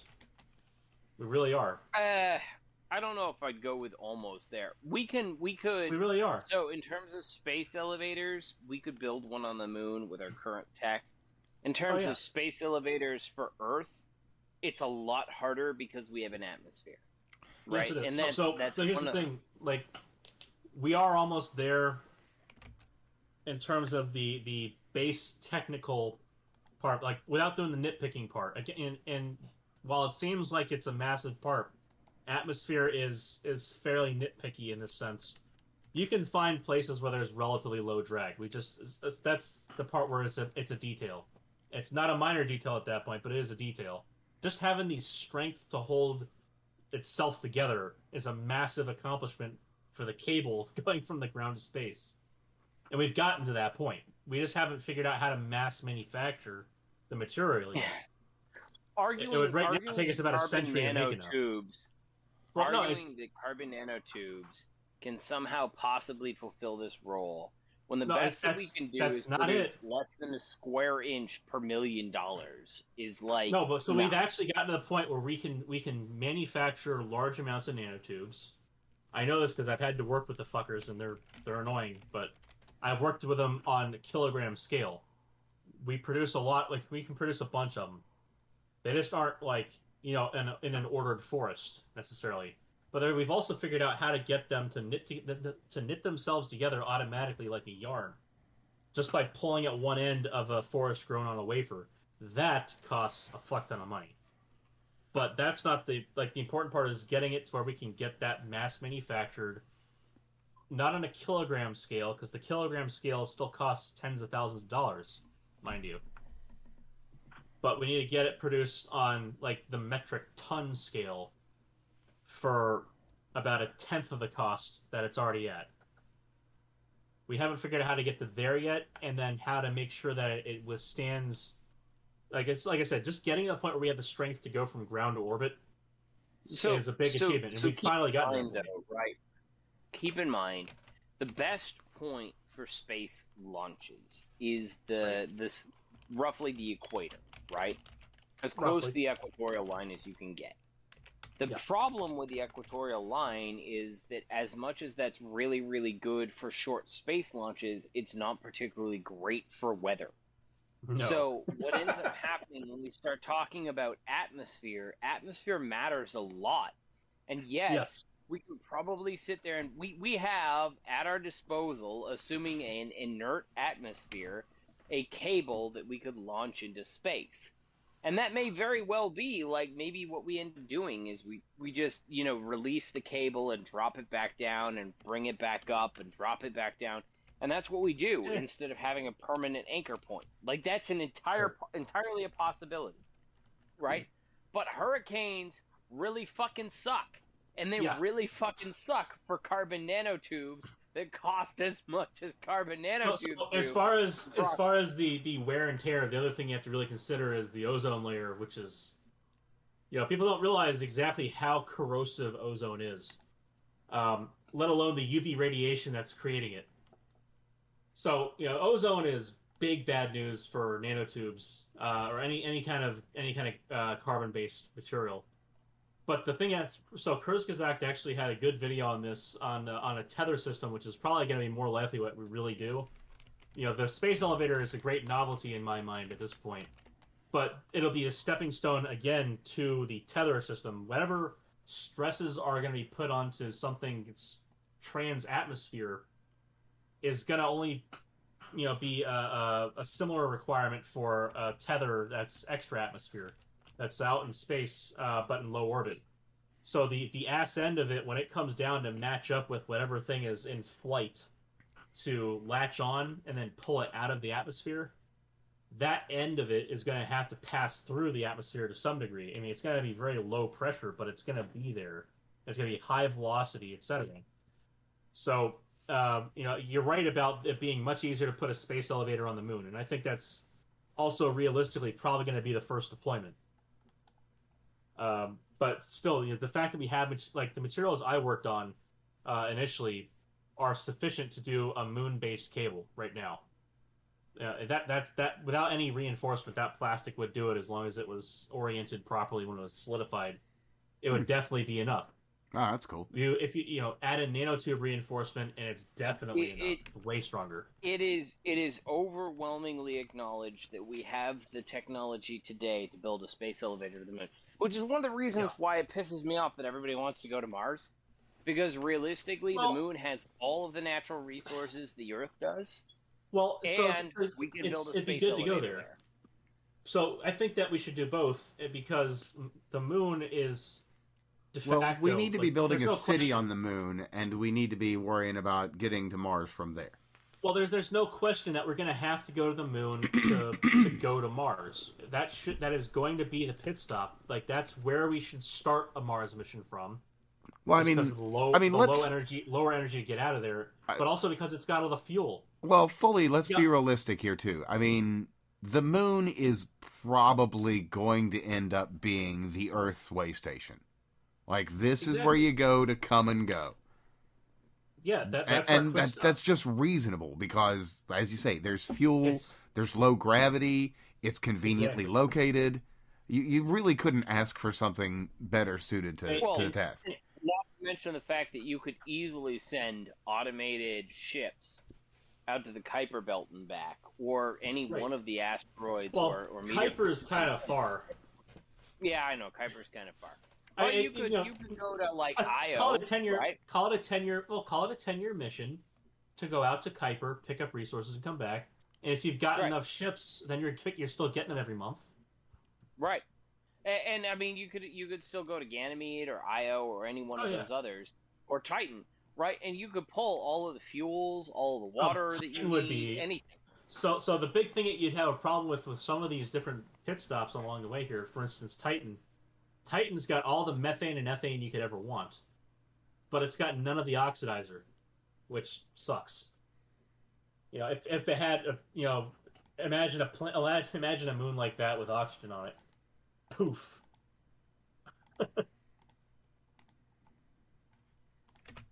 But still, like, just the carbonaceous resources. Like, we're talking about so when we start talking about space exploration, right? We talked a little bit about this earlier. Again, we're going to be talking about nuclear and hydrogen. Those are the predominant fuels and resources we have because they're regenerative, right? We can sit there and produce them, and we can extract them on a large scale with minimal losses. That's the advantage. Include the exponential growth of our species, and the moon still has enough helium-3 on it to last us for like 2,000 plus years. Like, there's the fact that we haven't touched it as a resource since the beginning of the solar system as we know it, and the sun has been flinging helium-3 into it this entire fucking time. Oh yeah, this is without us actually, getting into harvesting anything from the sun, which we should honestly be getting into in the not too far future at all.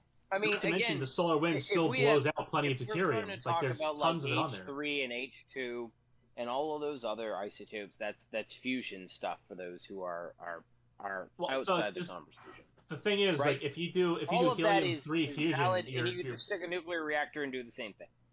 Well, just the point here being that if you're doing fusion with helium-3, your neutron flux is virtually zero. In theory, again, we have to actually make these reactors and make them do stuff in order to get a better idea. But the theory here says that your neutron flux is effectively zero. You don't need nearly the shielding, and you don't need nearly the parts maintenance as you might with, say, a deuterium-tritium reactor or a deuterium reactor. It's just not it's not neutron intense. But you have to burn hotter. But if you burn hotter and you have a larger reactor, the thing that we have, one of the great downfalls I think of fusion as a technology is the bigger you go, the easier it is to get a Q factor way above 1. But the bigger you go, the more expensive it is. But in the yes and no, computational right? way that So, it just gets massively expensive to get that kind of field inside of that space. That used to be the case. The reality is modern materials are making fusion more practical on a smaller scale. Yes. So, but again, I think one of our big failures. I still think a big research failure has been that we haven't, because we've known about the volumetric relationship this long. I think that we probably should have just gone for it, because we know we would have gotten better results if we just gone bigger. And it's not like the square footage on the ground is a big problem. There's a curve. The DOE put out a curve some 60 years ago that sat there and said, if you want to achieve fusion in 10 years, we can do it, and this is how much it's going to cost. If you want to achieve fusion in 20 years, we can do it, and this is how much it's going to cost. If you want to achieve fusion in 30 years, this is how much it's going to cost. If you never want to achieve fusion at all, this is how much you should fund it. And we decided to fund it less than that threshold. Yeah. Well, we didn't just pick the wrong one. We picked below the threshold of fusion never. Yeah. And so what I'm saying is we should have just built the big one. You know, we should have taken the 10-year curve value point. We should have doubled it. We are looking in the next 10 years at potentially have commercial fusion, but it is entirely 100% private sector development. Yeah. Right? Lockheed Martin has a fusion reactor that they're proposing to put out, and I think there's another lab or another defense contractor that also has a fusion reactor. There are let's see. There's those. There's was it the MIT reactor, the Spark reactor that's going to be coming out. I think it's MIT. SPARC, I think it is. Spark. I think the MIT reactor is the Stellaris reactor. Yeah, that's right. You have ITER, which is going to be finished probably the next century. Sorry, because they keep Stellaris fucking waiting. is video game. It's the Stellarator. Stellarator. I thought that was what it was. So there's a Stellarator, there's Spark, there's ITER over in France. There's all kinds. So the France one being one of the commercial government fusion reactors, not just private sector. So private government fusion. So government's provided seed money, private sector stepped in to foot the bill for a lot of extraneous costs, and then wipe their ad feces all over it. But there's lots of private sector action on this because people are getting closer. We've almost the Q a Q of 1 breaks even in the reactor, but not with all the stuff outside of it. A Q of 10 is estimated of being what you need to kind of break even on the energy of the whole building. Q of 20 is probably what you're going to need to get profitable.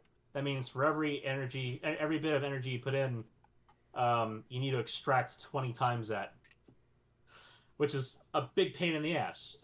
You need a really big reactor to do that. At present technology, you'd need a big reactor to do that. Right, because essentially we're at what you would call Gen 1 fusion reactor technology. So the biggest we're at Gen 0. The biggest Q we've gotten today is 0.7. So we've not even broke even yet. Exactly. Well, in public anyway. You're gonna know. No. Hold on. I thought that we got a lot closer than that. I thought that we were at 0.99. No. That sounds kind of familiar to me, like something like that happened. I'm pretty sure. I am almost like being drunk and not feeling like looking it up, right? So let's put that as the basis. So I think that's a rumor. I think that's a rumor that's been going around. No, it could be true. I'm pretty sure it was ITER. I'm almost positive it was ITER. They did a test last summer that got to like 0.99 or 0.97 or something like that. It's not 0.7. Like we were, the headlines were, "Oh my God, we're almost there." right? They were that close, and one of the things that they were producing or talking about over last fall and into the spring was they were doing a fuel economy upgrade because they were attempting to They couldn't have done it. to get It's not ITER. ITER began assembling last summer. not either then. Maybe it was a Lockheed it's facility. one of the toroid reactors. One of the toroid reactors Tokamak hit design. like 0.99. Yeah, one of the Tokamaks. There's like three of them, so I don't know which one exactly. The highest published value that I recall off the top of my head was the major advance made in 2019. I want to say, I think it was 2019, where they went from 0.67 to 0.7. Like it's been incremental. Keep in mind again, this would be much less challenging if they just doubled the volume of the reactor. It would be way easier to get above 1 if they just made. But they're not trying to study, a Q greater than 1 necessarily. They're trying to study the rest of the parameter space so that they know everything they need to know when they decide to just go for a bigger one. They know how to get a Q bigger than 1. They just haven't done it yet. I was going to try to look it up, but that's more of a pain in the ass than no worries. If it comes to you, just get me the link and I'll add it. After the fact. But again, the thing that's the major thing right now, because again, real estate's not the problem. The major thing right now that's holding us back is that nobody's just put in the money to make a reactor big enough to guarantee a Q greater than 1. We know how big we would need to go right now with current technology to get a Q of 20, and it turns out that is just an impractical amount of money for a company to put in. But if, say, government decided to step in, we know we could do it. And of course, again, this is stating it's a big thing. It's just not like Gen Zero technology as well, because we haven't built the first actual. Well, this is to say, as far as we know, there isn't one that's extant. Well, we would know if there's one. So here's the thing with this kind of. I mean, how are you going to expect us to spend money on the technology that will power space travel and the advancement of the human species when we're spending money powering solar energy, which has, terrible efficiency and requires us to mow down entire forests, mountains, fields, and meadows? Keep in mind here that solar makes a hell of a lot more sense for space. True. Because this is true. But when there's not an environment there, solar's pretty all right. Well, so here's the thing. It suffers from it has a major advantage and a major drawback. The major advantage is the sun's right there. We get plenty of energy from it. The major drawback is the more surface area you have facing the sun, the more heat you collect from it. And you got to get rid of that heat somehow. And it's a real pain in the ass in space because you don't have molecules bumping into you very frequently to take that heat away. You've got to radiate that heat away. So all of that heat leaves by radiation, which means you got to find a way to minimize the surface area facing the sun and maximize the surface area facing everything else. That sounds like a job for metamaterials. Which is a big pain in the ass. But we can do it. But so again, the solar thing in space is great because, as long as you're like in a place where you're facing the sun, you've got the sun right there. You don't have a day-night cycle to worry about unless you're orbiting a planet.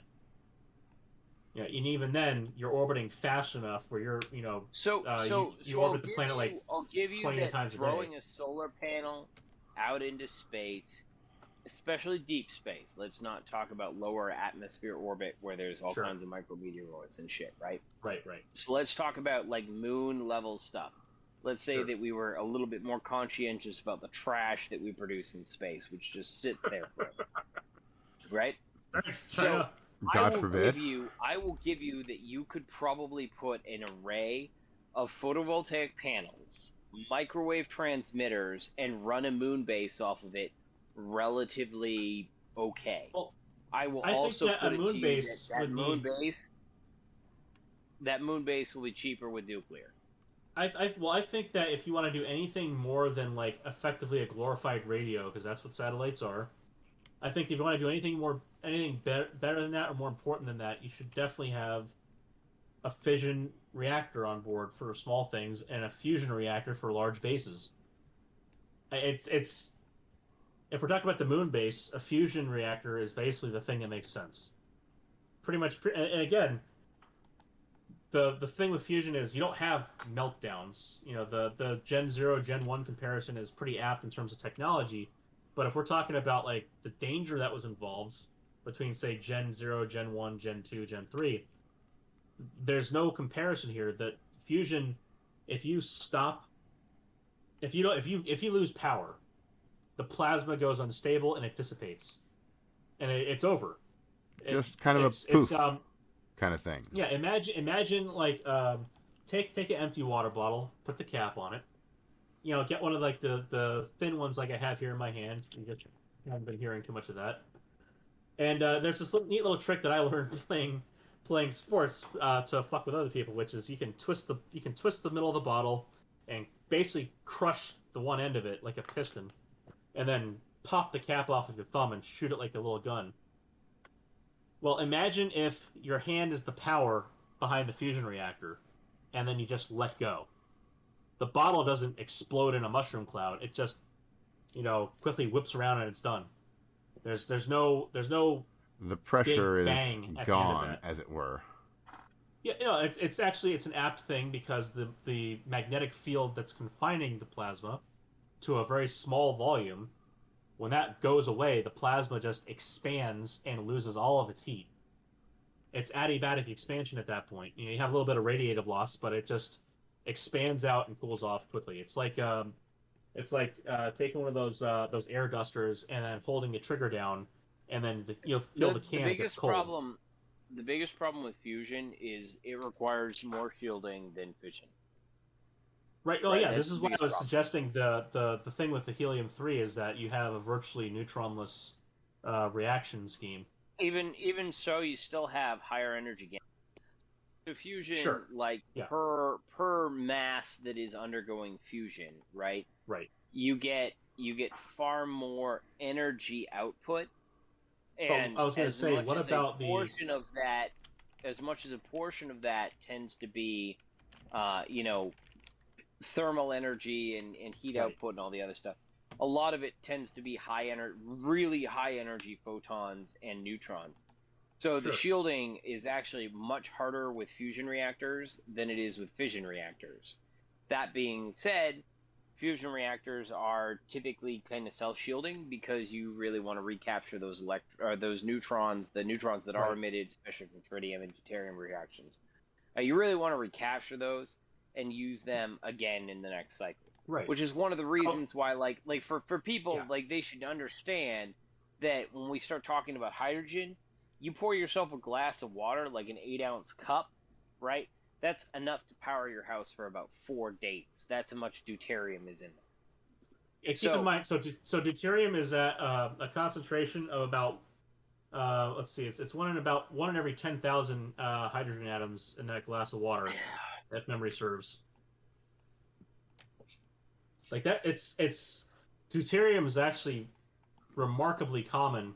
If you look at like how much water there is on the surface of the planet, it might be a thin veneer on a planet scale, but in terms of human scale, we've got more than enough deuterium to power us for forever. There's two components there, right? So when we start talking about it, fresh water doesn't have a lot of deuterium. Salt water has a significant amount of deuterium. So it's on average surface water. Any fission reactor core has an excessive amount of deuterium, right? Like we could easily stick a fission plant or a fusion plant on a fission facility, and do this as an addendum, and they could basically siphon off the core every single time they do a refuel cycle. They could just take the water, purge it, put fresh, new, clean, natural water, and then process the water and send it over to the fusion reactor. Right. And you'd have just shitloads of energy. Because Oh right yeah, now, I think that's the the smartest water way that to we go use about it at in this our point. reactors is to moderate the neutrons and knock them out of the fast spectrum and into the thermal spectrum. Right. So and something else that people should probably understand here when I talk about the deuterium-deuterium reactions, deuterium-tritium reactions, deuterium-helium-3 reactions. If you just put deuterium into a reactor and if you get it hot enough and you do fusion, you'll start generating tritium automatically. That's one of the reactions that deuterium will undergo. It'll produce it'll react with itself to produce tritium and protium, so regular old hydrogen, and then the tritium and deuterium will fuse to form your helium and a neutron, of course. So that extra neutron that comes out is one of the main hazards because it's hard radiation, and that's not something that you can easily capture. I mean, if you have a high enough flux of neutrons, obviously that hydrogen H1 is going to capture a neutron occasionally, but probably not because of the energy involved. How hot it is. It's probably not going to happen quite as often as would be ideal. Especially because the neutrons are not going to be under magnetic confinement because they don't give a shit. But again, the helium-3 thing, that is a huge advantage because the neutron release is it's a side reaction that would produce that, and probably largely from an impurity rather than the actual helium-3 main reaction. So again, Steve is right though. The high energy photon radiation is a big problem with that. But if you had enough water inside a containment around it, it would help to. I mean, it wouldn't fix everything, but it would help to a certain degree. But it also wouldn't help all the equipment in the middle that would be under that hard radiation the entire time. So there's that. You mitigate neutrons with water. You mitigate the photons with higher Z materials, and Right. it gets pretty easy, right? But at the end of the day, yeah. I mean, if you want to recover the heat, though, it's hard. It's hard. So unless you have molten steel, steel isn't going to be the way to go about it. That kind of thing. Although I could see a situation where you put fertile materials into a loop around it, and then use the neutron radiation or the high energy radiation to either excite it, and then the neutrons would come in and maybe get captured. There's ways kind to. Of the premise of most molten salts. Well, I guess it just depends on what neutron source and what photon source you use, isn't it? Like you could almost make that a modular design. Not modular in the small modular reactor. Yeah, not in the way we were but discussing, earlier. Modular, like plug and play, like computer parts modular. Not to say that such a design is unfeasible. It's just we're talking basically we're talking more advanced the technology. Premise of some of the MSR stuff is that you have a blanket of fertile materials, typically thorium, on the exterior of your reactor, and that operates as both shielding and as a means of capturing some of the neutrons as they go through. And so what ends up happening is it breeds this. It takes the thorium from thorium-232, changes it to thorium-233, which is unstable, and converts back to uranium-233, which is a little bit more stable. And then at the end of the cycle, they take this thorium shield and they feed it back into the fuel, and that's how they're supposed to run the reactor. Yeah. I actually almost get that. Yeah, what did I say about us hitting midnight? Fair, but I mean, this is also kind of really deep technical nuclear stuff, and I mean, I'm not joking. I mean, I actually almost get it. Like the concepts are starting to make sense to me just from listening to you guys discuss it. So we just need to continue saturating your attention with it. Well, I mean, not just me, really. I mean, realistically, yeah. Realistically, I suspect that if you're starting to get it, it's because we're getting better at communicating. That's Right, and probably that's like when we start hope. talking about things like SciComm is an incredibly difficult thing. So we can It sit is. here, and I'm sure I know we have our audience, right? And I'm drunk, so Fair. we have our audience listening to a whole bunch of drunk engineers and scientists basically wanking off to themselves on a conversation. When we start talking about it, though, at the end of the day, we're always trying to communicate this issue, between Craig and myself, right? Each of us have our own specialties. We're each trying to communicate those specialties to the other one, who hasn't spent anywhere near as much time involved in the subject as the other. And the problem with that is that you need to basically hold somebody's attention for a short period of time and explain to them the technical details. So SciComm is very, very challenging.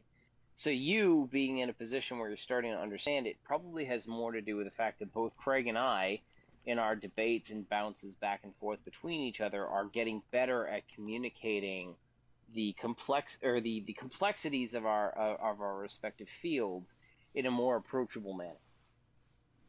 That's fair enough. I mean, the other thing is, I just in general, I have had much more time teaching students than you have at this point. Which I can tell you, undergrads are kind of like bacteria in a petri dish, where you just kind of want to put them in the fire and get rid of the mess. Unfortunately, you can't do that, though. You have to grade them, and they're never happy that you gave them a grade.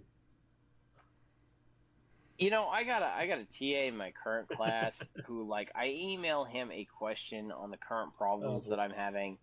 Yeah. And I'm going to be honest, like, 90% of the problems me and my buddy have associated with the homework that we're doing has to do with the fact that the professor wrote it in a shitty way.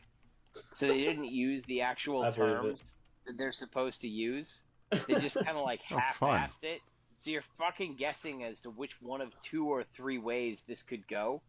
And so we're seeking clarification, and the TA's just gotten to the point where he's just emailing us which equation we should use. And I'm not sure how I feel about that. That's out of laziness entirely. That's just, all right, I'm done with this shit. I'm not giving them the answer, but I'm going to give them something. Shut them up. Yeah, I don't know if that's really kind of in the spirit of what they're after. It makes me feel upset. It makes me feel upset. I won't lie. That's not helping. To be fair, that's so the way that you're supposed to teach, which I find to be best, is that you get the other person to synthesize the idea from the ingredients that are necessary, so that it's much more powerful the way that information sticks with you if you came up with the idea yourself. And just handing, which is even one if it's of the a reasons stepping why stone. This shit pisses me off. This is what I was saying. Even if it's only a stepping stone, it's not actually the answer. If you just hand someone the information, it's like, okay, I guess I can look this shit up in the book later. You don't actually like go through the steps of coming up with it. Yeah, kind of a asking a person to answer the question from the book without even asking them to do any studying beforehand, as it were. I mean, to be fair, in my class there is no technical book, which makes it a lot harder. True. Okay, you do make a valid point there. Well, I mean, the guy didn't pick a text, which is stupid, and the subject matter is, it's not like you can't pick. If you can't pick one text, you can pick multiple. But pick a text. Well, that's what they did. That's what they did, and it's fucking annoying. Like I've had the classes where like the professor thinks they're clever and saving students' lives by lowering their budgetary issues, and they'll scan in some things like, all right, here's the PDF of this chapter out of one book. It's like, well, what fucking book? Why was this not on the list? I have less of an issue with that and more of an issue with, like, they say evaluate it at the so let me rephrase this.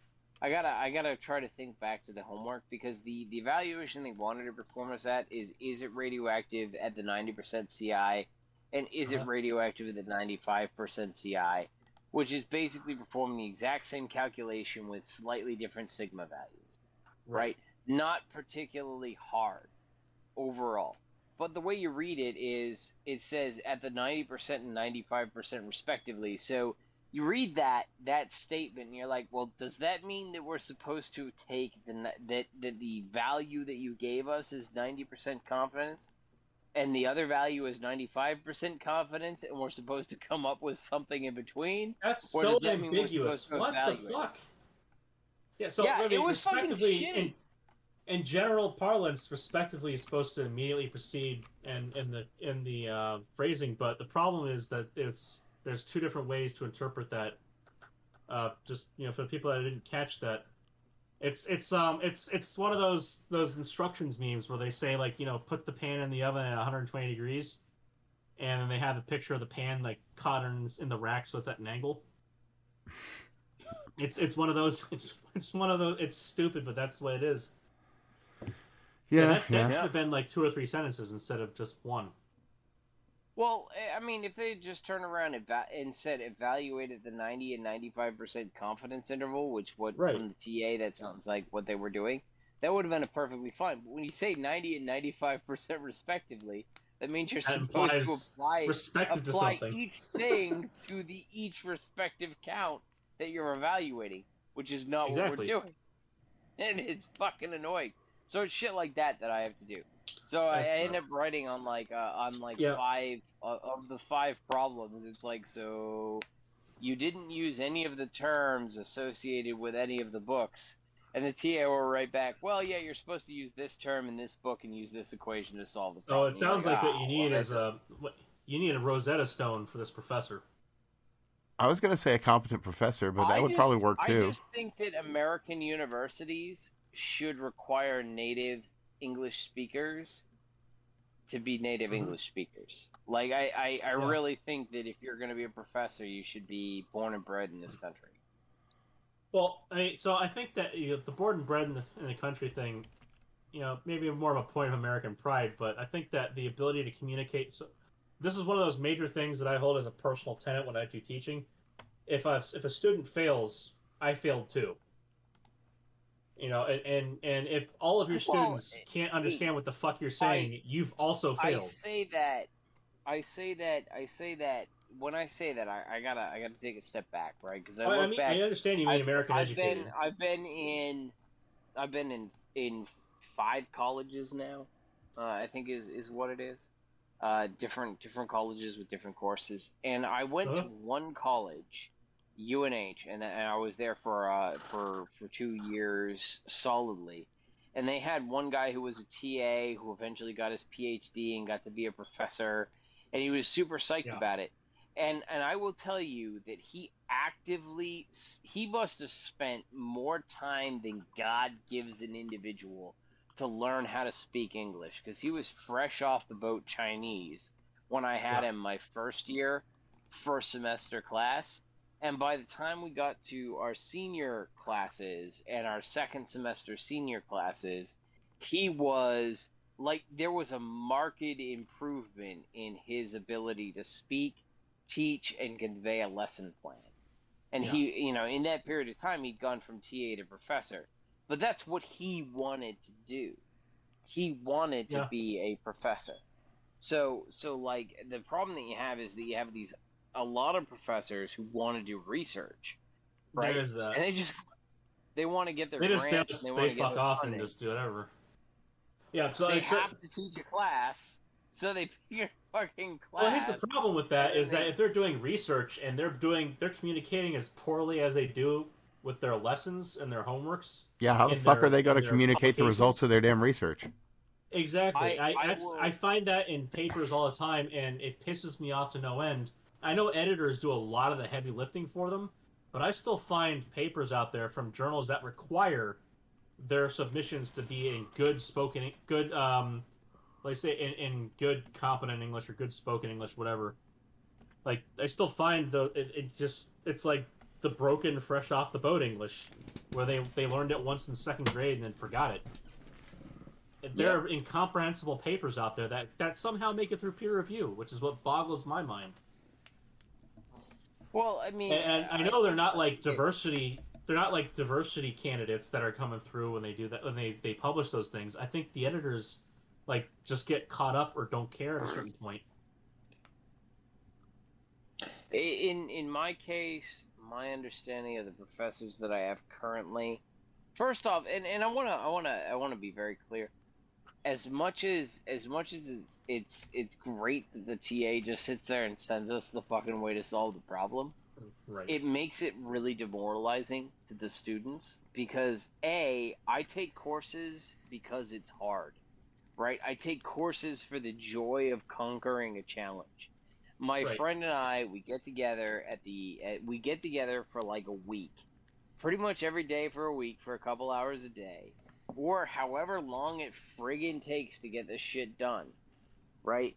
And we pound through it, and we suffer, and we whine, and we complain, and we bitch out the professor, and it's a thing. Like, it's a social experience. So when you get a class that's easy, it fucking sucks. It sucks ass. Like, it's not hard. You don't feel like you learned anything.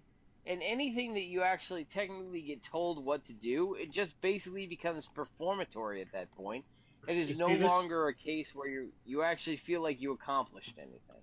So this is, by the way, especially if you've never been in college yet, this is this kind of demoralizing piece of shit class is what everyone usually just calls a survey class, which is where they don't go into depth on anything. They tell you all the answers ahead of time, and you get the A anyway. Those fulfill gen ed requirement. Those fulfill gen ed requirements, and they suck ass. Now, to get one of those as a core course is horrible. Yeah. You totally get your point on that. I will say that I have, so I got a paper that I gotta write for this class, and I technically have to write it for the entire lab. Right, so this is a significant that I'm trying to write, and it has actual value because nobody's really codified this shit before. But I don't want. You're writing a review paper. I don't wanna. I don't want it because it's not hard, and there's no challenge, and it's like, okay, so I can do this at any time, so why would I bother to do it now? Yeah, I know the feeling. I really do appreciate that kind of feeling, and I'm really bad about holding those kind of things off to the last minute. Like, oh, I can finish this in whatever amount of time. Now, I will say I'm good about giving myself, a bonus hour or so to get such a thing done, but, sometimes that's just adequate, and, it leaves you... Well, I mean, at least it puts the challenge there that wasn't there, right? I mean, but that's the point, right? Like I had when we first started doing this all these recordings, right? I was doing this while I was doing probably one of the hardest courses I have ever taken, and it was miserable. But now I'm in a course that is supposed to be a master's level class, and you're just like, yeah, that's the kind of thing that you really can't be phoning in. Like you say, I mean, this is something you're in to really learn and understand this topic. So that's not the way to do it. I should help you out here with this. The master's and PhD level courses, the core courses are grueling because they're just piling in master's level knowledge. The electives that you take that are included with that, because you have to take technical electives to fulfill certain amounts of credits within that. They can vary in their difficulty, and typically without a whole lot of prior input that'll tell you which one's which. Between something that's akin to a core course and something that's like a passive survey course that's basically just a special topic, which is of interest maybe, but not going to be like, oh well, we need to go ahead and grind you with information to make sure you know all the background for this. Instead, it's just, here's another week on the special topic. That I'm taking this it's at the level of 500 or whatever it is for master's courses. Right. So I'm at that level, and that's what we're supposed to be taking. And I should be sitting there and reveling in the fact that this is easy, But I keep on sitting there, and like my buddy and I, we sit there, we're like, man, we should have taken a course on Monte Carlo methods instead of this bullshit. Uh-huh. We should have we should have taken the course on plasma physics instead of this bullshit. Because this is just basically nothing and I nonsense. mean, frankly, if you're looking forward, I mean, maybe if they're offering the plasma physics course again, that might be another one. Like if that fulfills a elective role or something, that might be one to take. That's kind of what I was hoping for, but they Yeah. only had it as a technically I think it's an undergraduate course, which Yeah. some number of undergraduate like special topics courses count towards the major towards the masters. Got it. But okay. So it probably it's wouldn't not have been that the depth. yeah. That sounds like That's the thing, like one of those I elective want- survey courses. I want my courses to be hard. Like that's just what I want. No, I can I don't understand think that. it's unreasonable to say that if I'm paying $3,000 for a fucking course, I should walk away with more than a mental masturbation You see, to talk about how smart I am. So you what see, you're kids. what you're saying This is is why you go is for you a want the PhD. Dark Souls of schooling. Well, no. I You see, just want what he to should be- do. Like That was terrible. You I had to should say go it for a though. PhD. like You should go for a PhD because then they pay you to take the courses. When you're an undergraduate, you take your dick in your hand and you stroke it, and it's pretty easy. When I'm in my master's courses, I want to be bent over, and I want to have a ball gag, and I want to get fucked. That's what I want. I want to get fucked in my courses. I'm not getting fucked. Well, fair. See, I just got this image in my mind of you I want you to shouting get this sued, shit. damn it. You shouting this shit, and your wife's just in the doorway with her hand over her face. Ah, that would be excellent. That's what I want.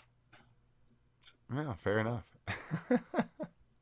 Or are you sitting there shouting this at your dog while it's just like, just give me the chip, man.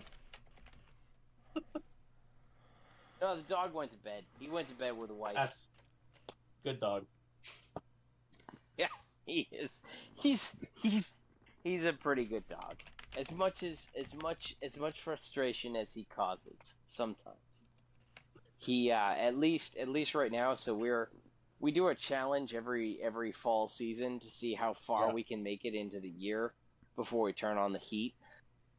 Yeah, And this is really great for a husky. Because I imagine so. because Yeah. he gets to like December before it's too hot to stay upstairs. And he likes going to bed with the humans, and he likes lying on the bed with the humans. But as soon as we turn on the heat, because I've got a house from 1900 or whatever, nothing circulates properly. Right? Right, it's not load balanced for the HVAC system, so it's like 90 degrees upstairs and like My God. 70 downstairs. See, I have the opposite Fuck that problem. shit. Oh, okay. Yeah, I can I keep the remember, downstairs fine, but the upstairs. Now that said, Yeah. my grandfather, because this was my, I think the house is going to be 100 years old in like 10 or 15 man. years. But when my grandfather did a lot of work to it, I want to say in the 70s, Mhm. it was he did a lot of insulating and a lot of work on the upstairs. So even though there isn't really any heating or air up there, it holds on to the heat and the cold as best it can. So Yeah, yeah, it's something. But I mean, Well, I've been in a place with that's floor vents. my and that slow was really annoying. progress right now. so I'm probably going to always be My, stuck my to window process, units. Yeah. My process is insulating and updating all the HVAC systems. So I'm Insulation's pretty sure, a real like, godsend, like though. I think in the 90s they re-updated, they did the HVAC system that we have now currently, and Yeah. I'm pretty positive, like 90% positive, that they installed heater vents in all of the rooms, but they never actually cut the floor out for the heater vent outlets. Okay. So they're run, but they're just not plumbed? That's annoying. Or, well, no, they're So, plumbed, but they're to just give you not... an There's idea, no like, exit? that's that's my guess. That's my guess. Well, that right? would actually be kind of cool, I because, I mean, then you can't- could fix your problem pretty easily. Oh yeah, Yeah, but absolutely. you'd have to probably pull the floor to figure that out. I haven't ripped out the ceiling in the downstairs yet. That's coming. Yeah. That's on a to-do list. Right. Well, I guess we'll find out. Right?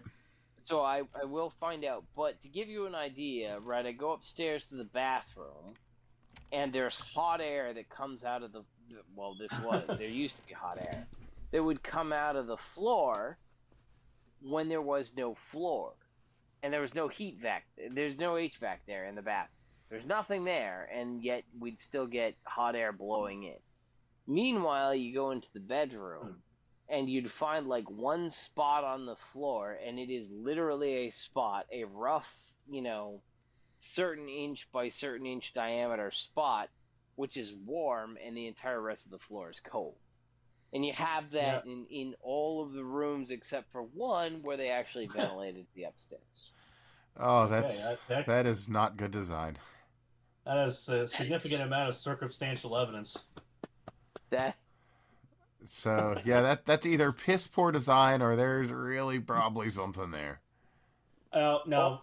Or just for a go, I had a dog. Yeah. Yeah. You there? Oh. Yeah, I'm here. Sorry. I was just gonna say, forever ago, I had a dog that would. There was a spot on the ground he started lying on, often, and then if the problem was it was right at the end of a hallway connecting two parts of the house, and so he would lie right at the end. In the end, the hallway enters into this very large open area. The problem is the dog would lie right there at that entrance because. Turns out that the hot water line, which went from that end of the house to this kitchen area, had made itself a nice little tidy hole, and was starting to eat out the ground there.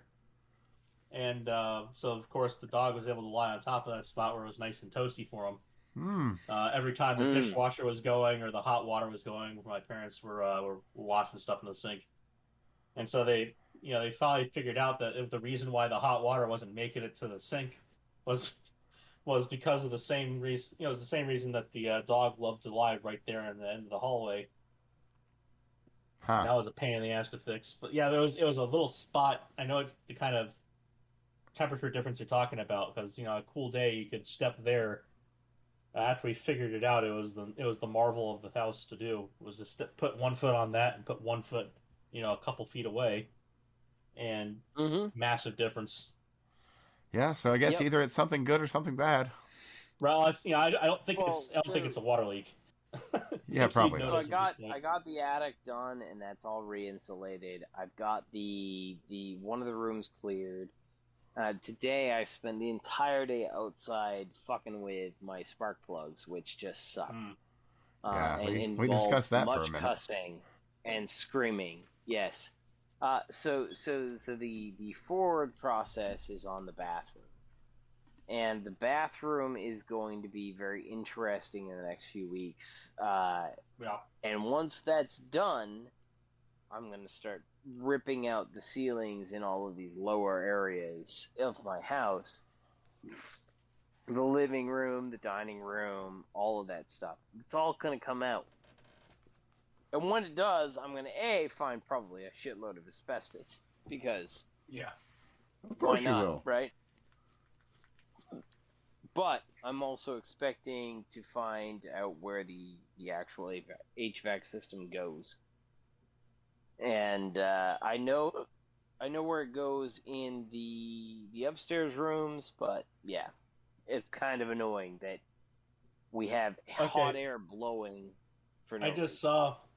I just saw on Shitter that there Europeans is trending because apparently Bloomberg opinion piece had a title, "Americans need to learn to live more like Europeans," and my answer to that is fucking no. Yeah, no, they can. I don't care what the they can actual, fuck off on that one. Point is. I don't care what the actual point is. They can go fuck themselves. I'd rather live like an American. Yeah, I think they're What talking is? about lack of choice in products and paying a shitload of money for gas, and they can fuck off on both of those. Yeah. Well, this is one of those things when you start talking about like the Europeans having all their universal health care and all the other shit. Oh, I have the hiccups right now, so this is not going to go well. Oh, Ah, oh dear. that being said, yeah, like it just set in all of a sudden. That being said, the Europeans have traditionally had a very high emotional satisfaction, but when you consider price purchasing power, Americans are more wealthy overall. Oh yeah, and just to pile on top of that bullshit, Business Insider has an article, "Inside the Rise of quote Anti-Work, a movement that wants to turn the labor shortage into a new American dream." Yeah, it is. It is not that. Suck a dick, suck a dick, man. You want to? I mean, not everybody can be Hassan. Yeah, and speaking of Hassan, he's not even sharing his content production factory with his comrades. I mean, what the fuck, guy? You know, you bought this multi-million-dollar content production factory and place that you can sleep, and you're not even sharing it with your comrades. What the fuck, Hassan? And now you're doing a podcast with far right Ethan Klein. I mean, jeez, guy. Yeah, I mean, this guy was seen with Trump people at times, and I mean, In places, even. on more than one occasion. Oh my god. I know. Can you imagine it? It's unfathomable. I don't know. It's triggering me trying to imagine things like that. Well, be thankful at least that you have an imagination and an inner voice that you can use. So many of these individuals don't. Oh, it is a massive privilege to be so disabled. It is. It is. I'm snapping, if you can't tell, in support of you.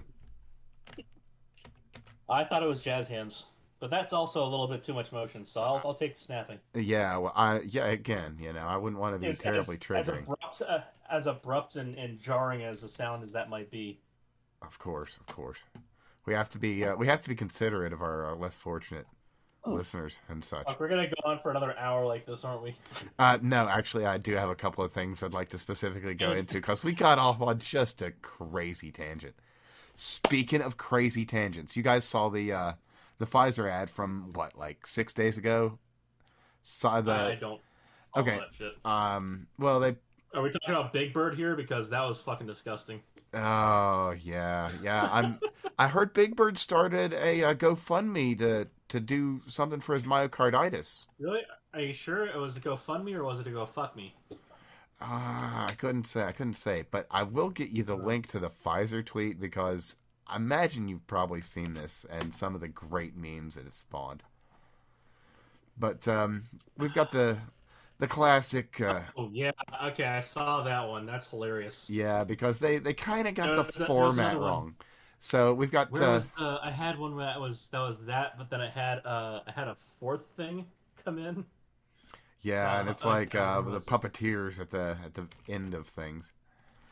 But some of the memes that have spawned from this have caused Pfizer to change it to that only people they follow or mention. Oh, they haven't even got the followers. Only people that they mention can reply. There was someone who was in the reply that was like, there was some people, gold. Whatever you fuckers. I mean, this is my immediate response to this shit. Thanks. Yeah, there's some great ones, and I'll include that too. Here, actually, this is that one's good, but yeah, here's a. There's just so many great memes that this has. That was a good one. That they really just grab you. They really do. This is my other immediate response.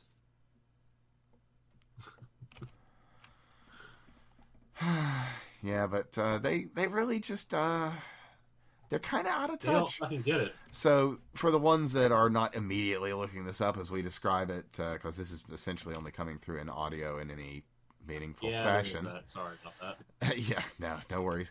What we've got here is the classic meme of the person grabbing for the thing with joy and the strange and creepy monster grabbing for them and holding them back nervously. The thing they're grabbing for in this case is wild conspiracy theories, according to Pfizer, the person being the human brain and the creepy monster making the person very uncomfortable and holding them back is science. They really don't. It's sad. It's cringe. I don't care.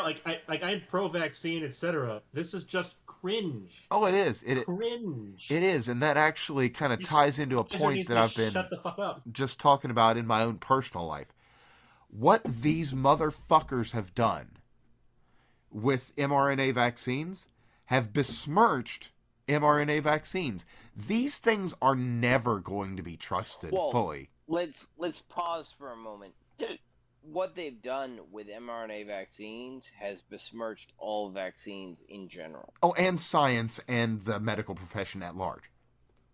Right. Like this is one of the things that we talked about back during the election when Scientific American endorsed Biden, right?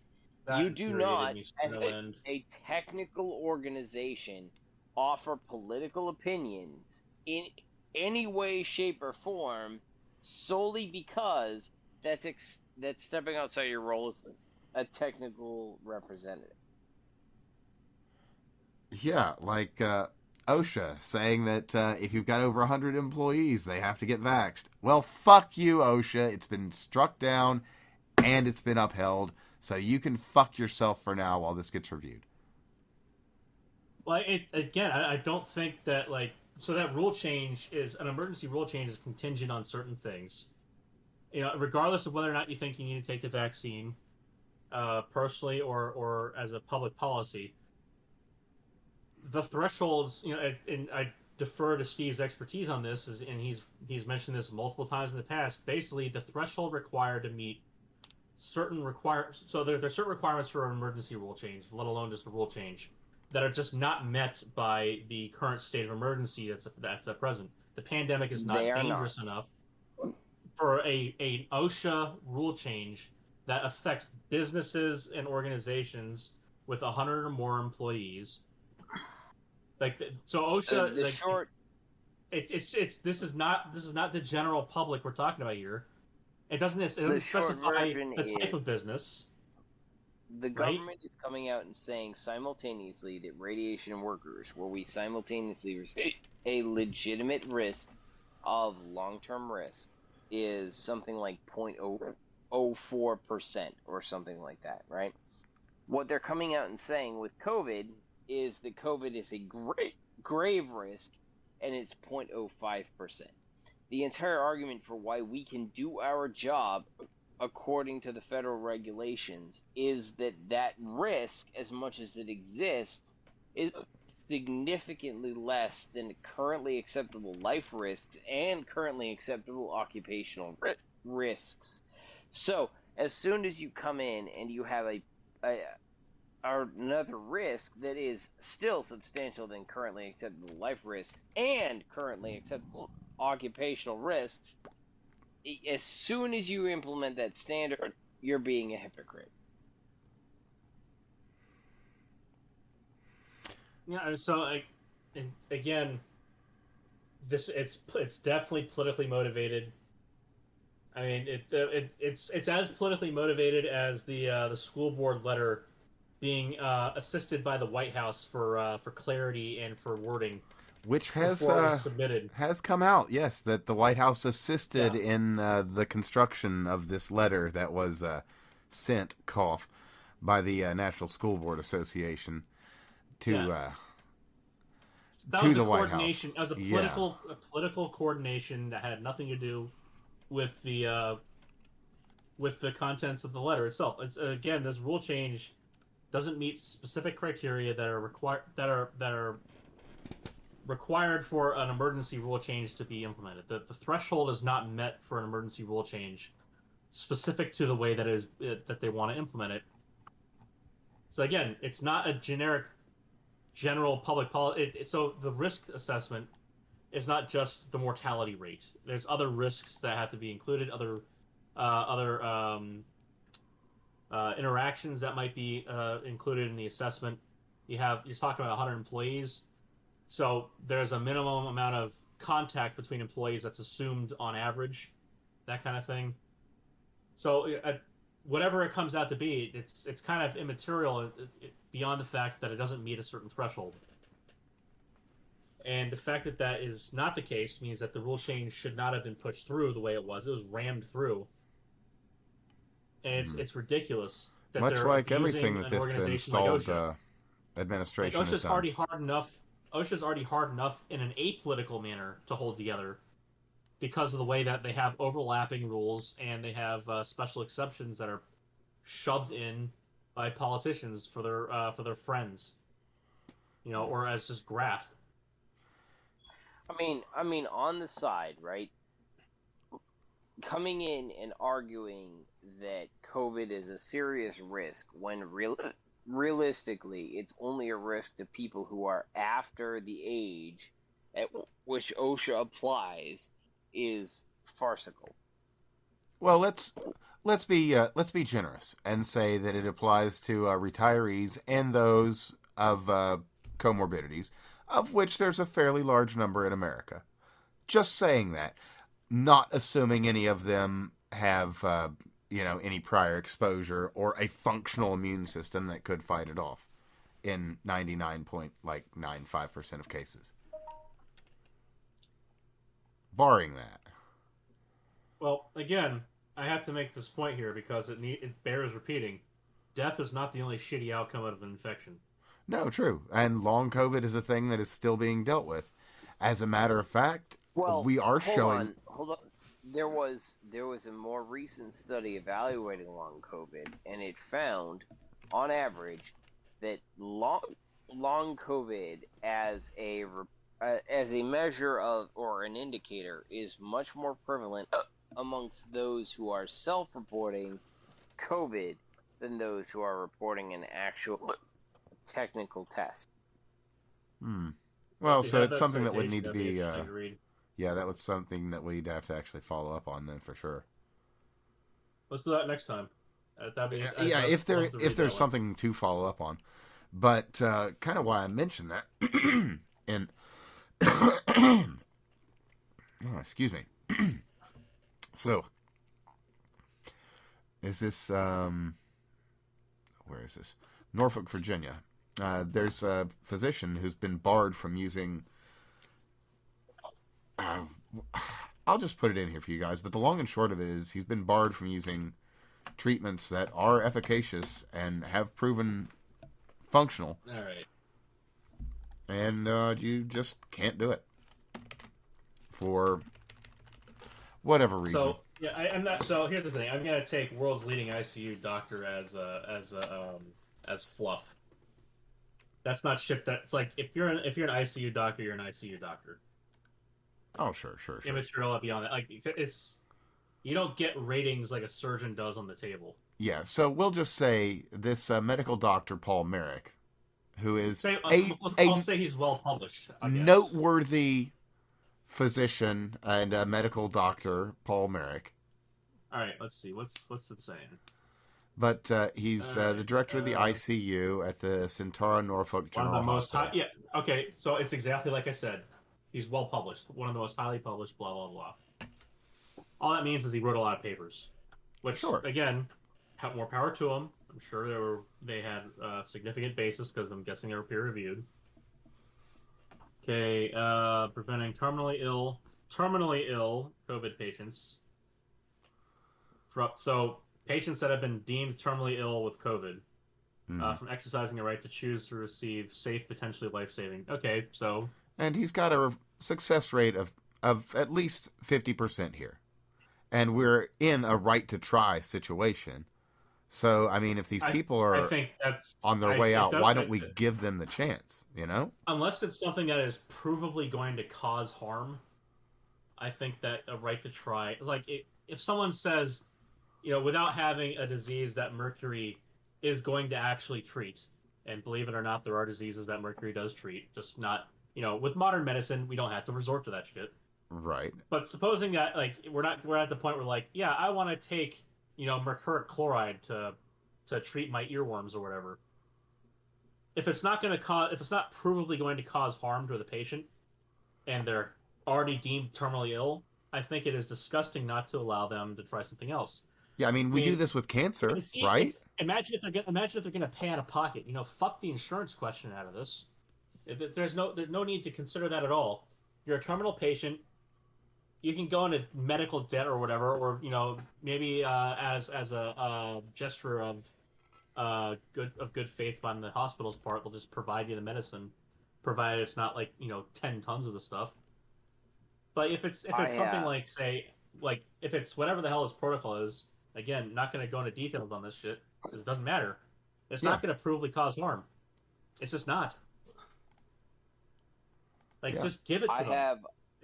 You said they're going to die. Let them try it. Study that I cited earlier, by the way, into chat, so you guys have access to it. In the meantime, I am going to be logging off for the night solely because I have the hiccups, and it fucking sucks. It does. So, take yourself a couple of deep breaths and get that out of your system, sir. Have a good night. Drink from the far side of the glass. I'm going to punch myself until such time as I stop sitting there and convulsing like an idiot. Godspeed, sir. Godspeed. It's been a pleasure. Night, Steve. Have a good night. Poor guy. Oh man, the hiccups suck. Yeah. So this protocol, I've seen the name of a few times, and again, I'm not going to go look it up right now because it frankly is immaterial. I can virtually guarantee it's not going to be something that will cause harm. Yeah. Well, that's where a lot of these protocols have come from lists of efficacious treatments that are known safe. I think that if at this point, if a person is determined to be terminal, I think that if they ask the doctor if they can dance around in a dog bathtub with potatoes in the water, I think they should be allowed to do that if they think it's going to do them some good. Yeah, never minding whether the potato water helps or not.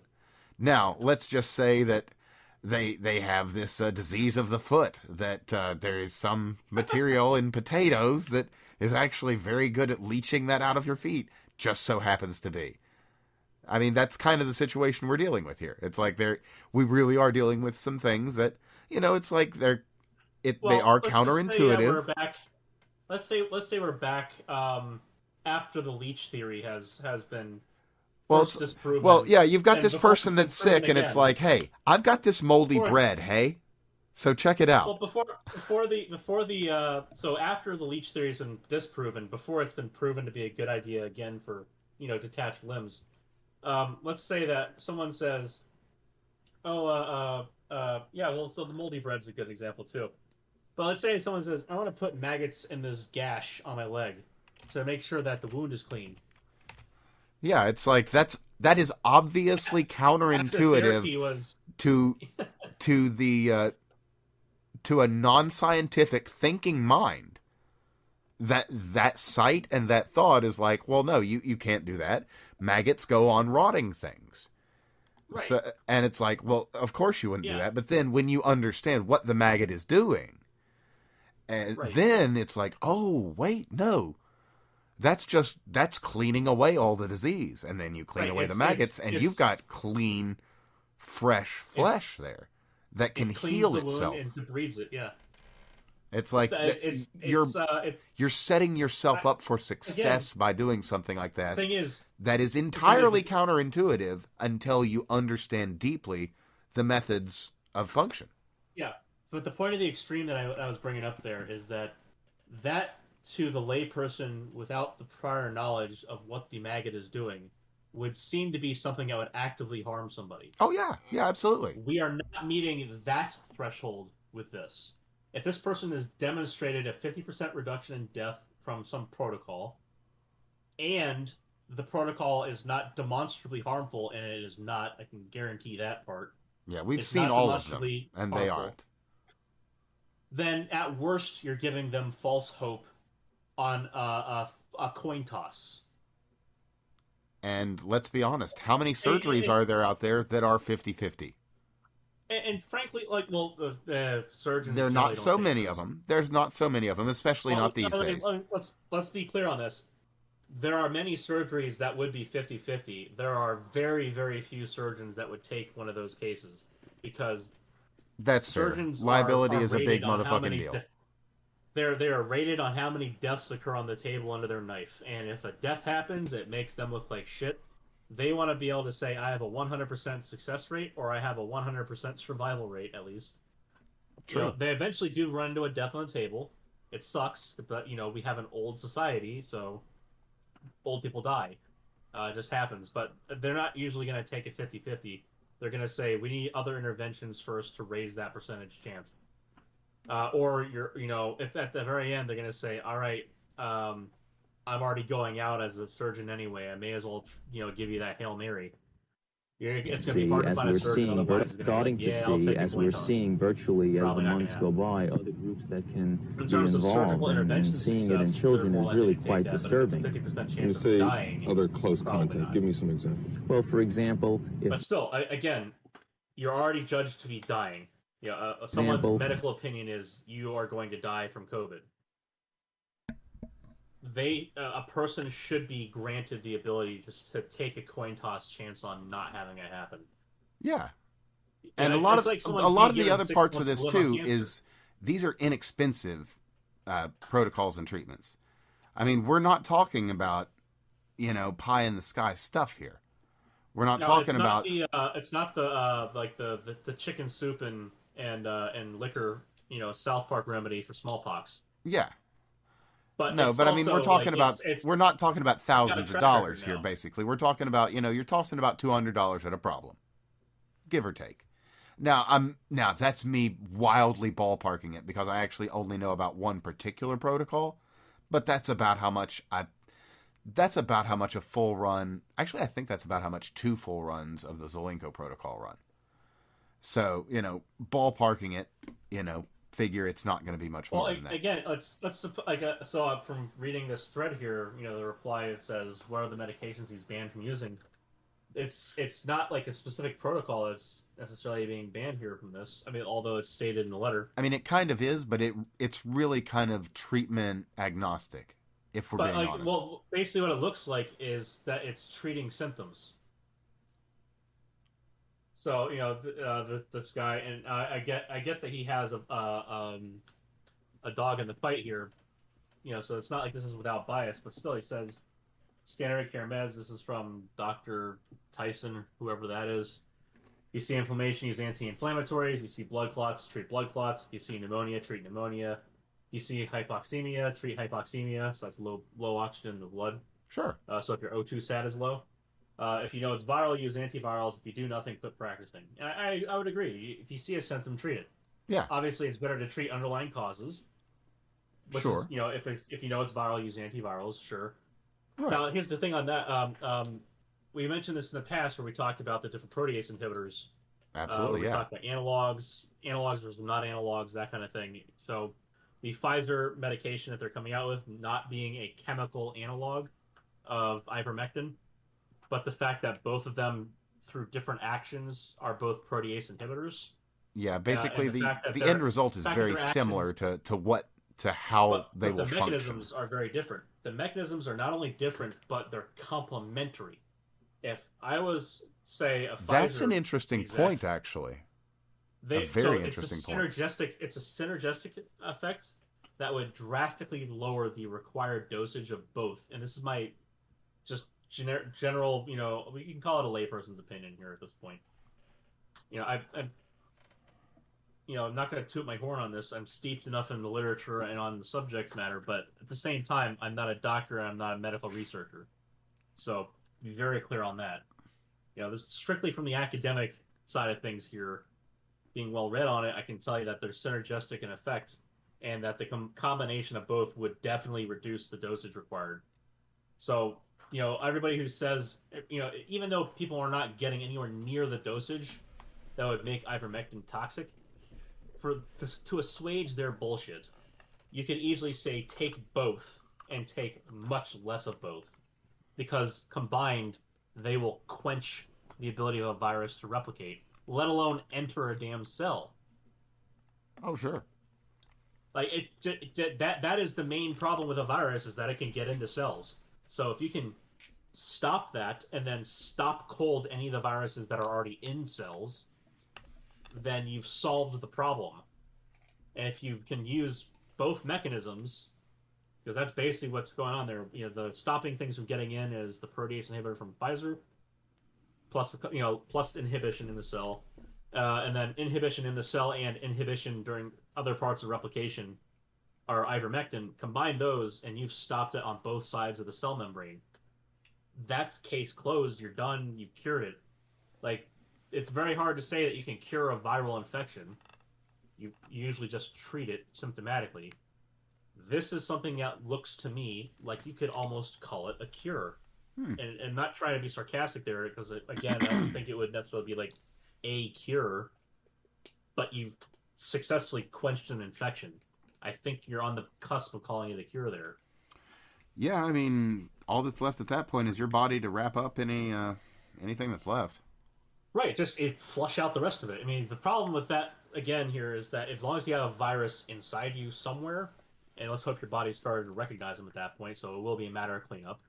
If you stop the treatment prematurely, you go back into a full-blown infection.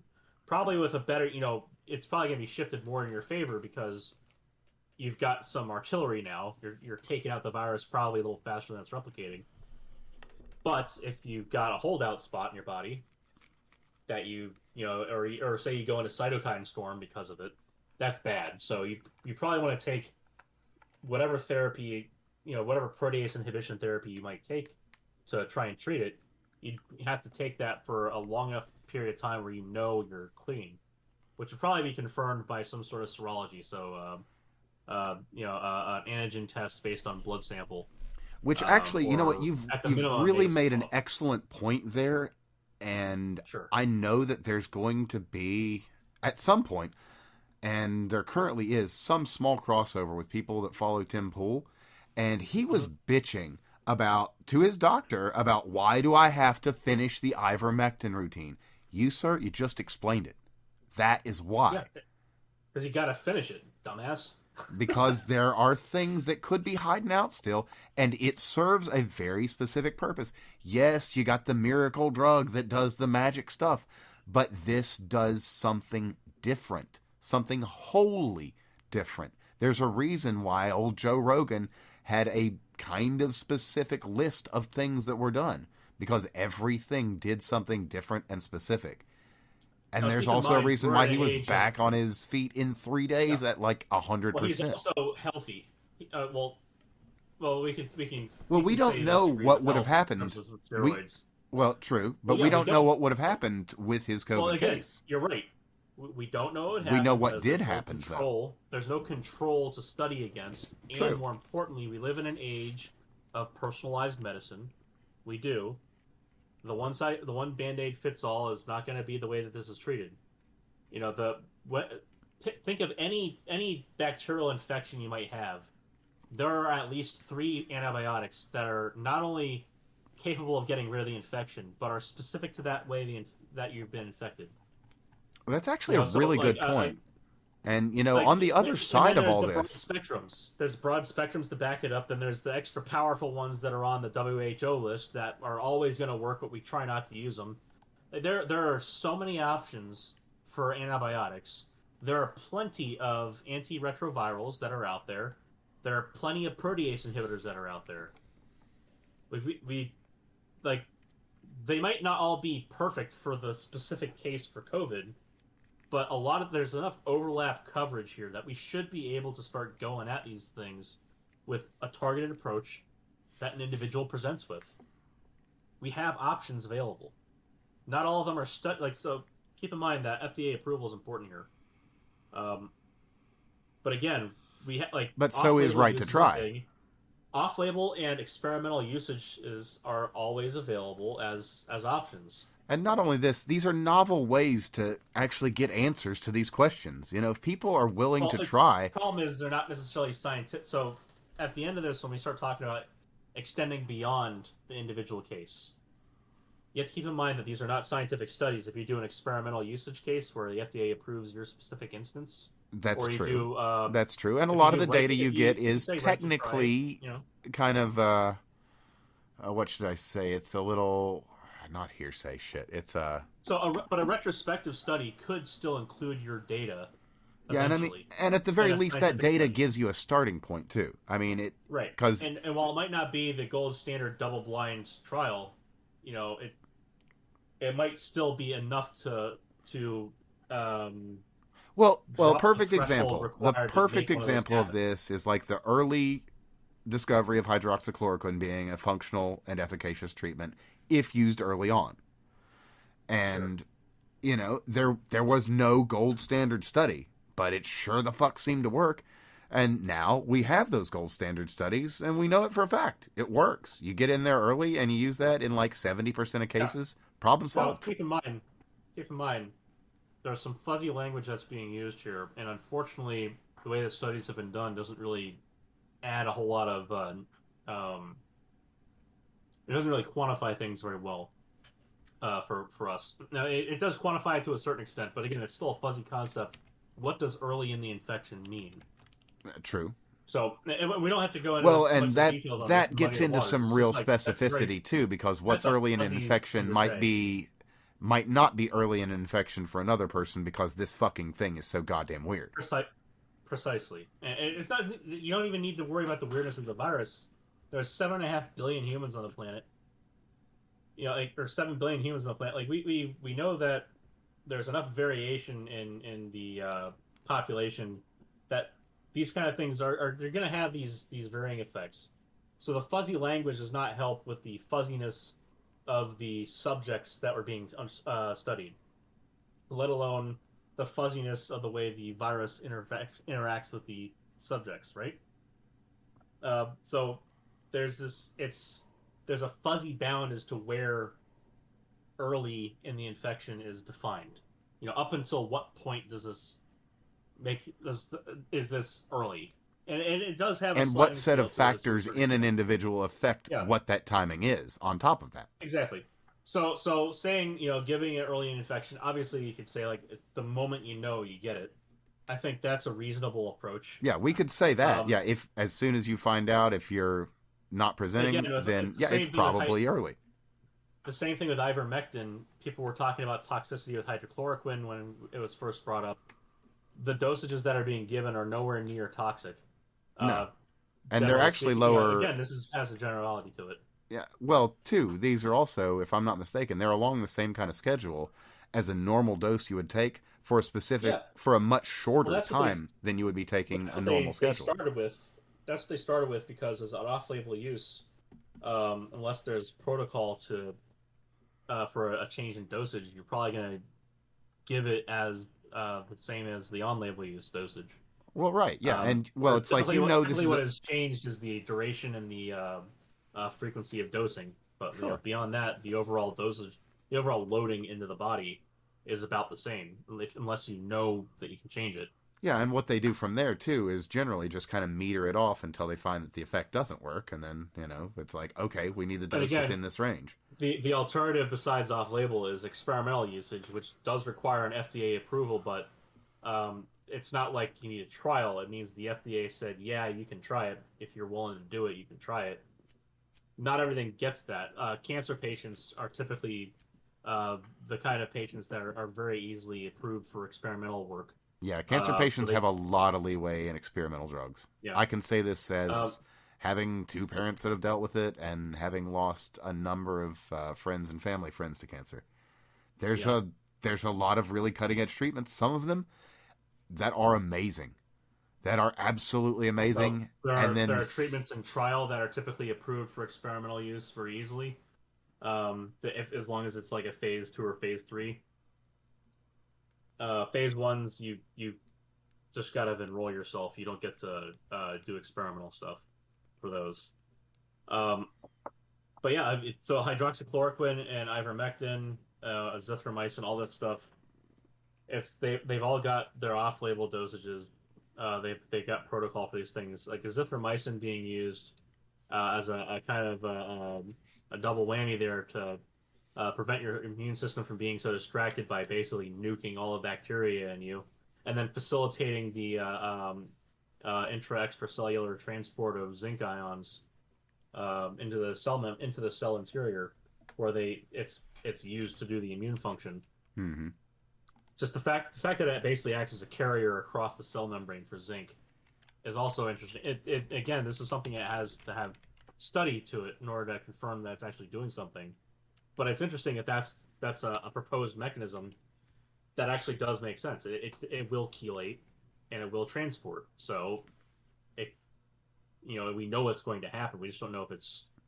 Basically what we need is another substance that will both chelate and transport zinc, and check the relative efficacy and see if that works, or maybe another ion. Who knows? Yeah, some other way to say, it's hard to test these one-off things, where it's Sure. like, well, this is a cool specific feature to this one thing, but how do we know it's actually doing something? We need a way to. Yeah, we need another thing to do that almost and that. say, okay, well, it is really that's doing it. So Right, so that we can say we know for sure that's what happened. And unfortunately, it's kind of hard to rip the entire immune system out of a human without killing him. yeah. So the in vitro studies in a petri dish are only going to tell you so much. Also, you'd probably need a much larger petri dish if you took the entire immune system out of a person. Probably so. Well, actually, it's funny. Like, I actually had people in my year and getting their PhDs. Several who actually have them now. We're working on liver cells, and so they actually have an in vitro. They have in vitro protocols that use hepatic cells, so liver cells, which are very finicky cells. They are very picky about how they live. So I used to make fun of them all the time. They're babysitting their cells, so they don't. They when they sign up for that lab, they lose all right to guaranteed vacation time.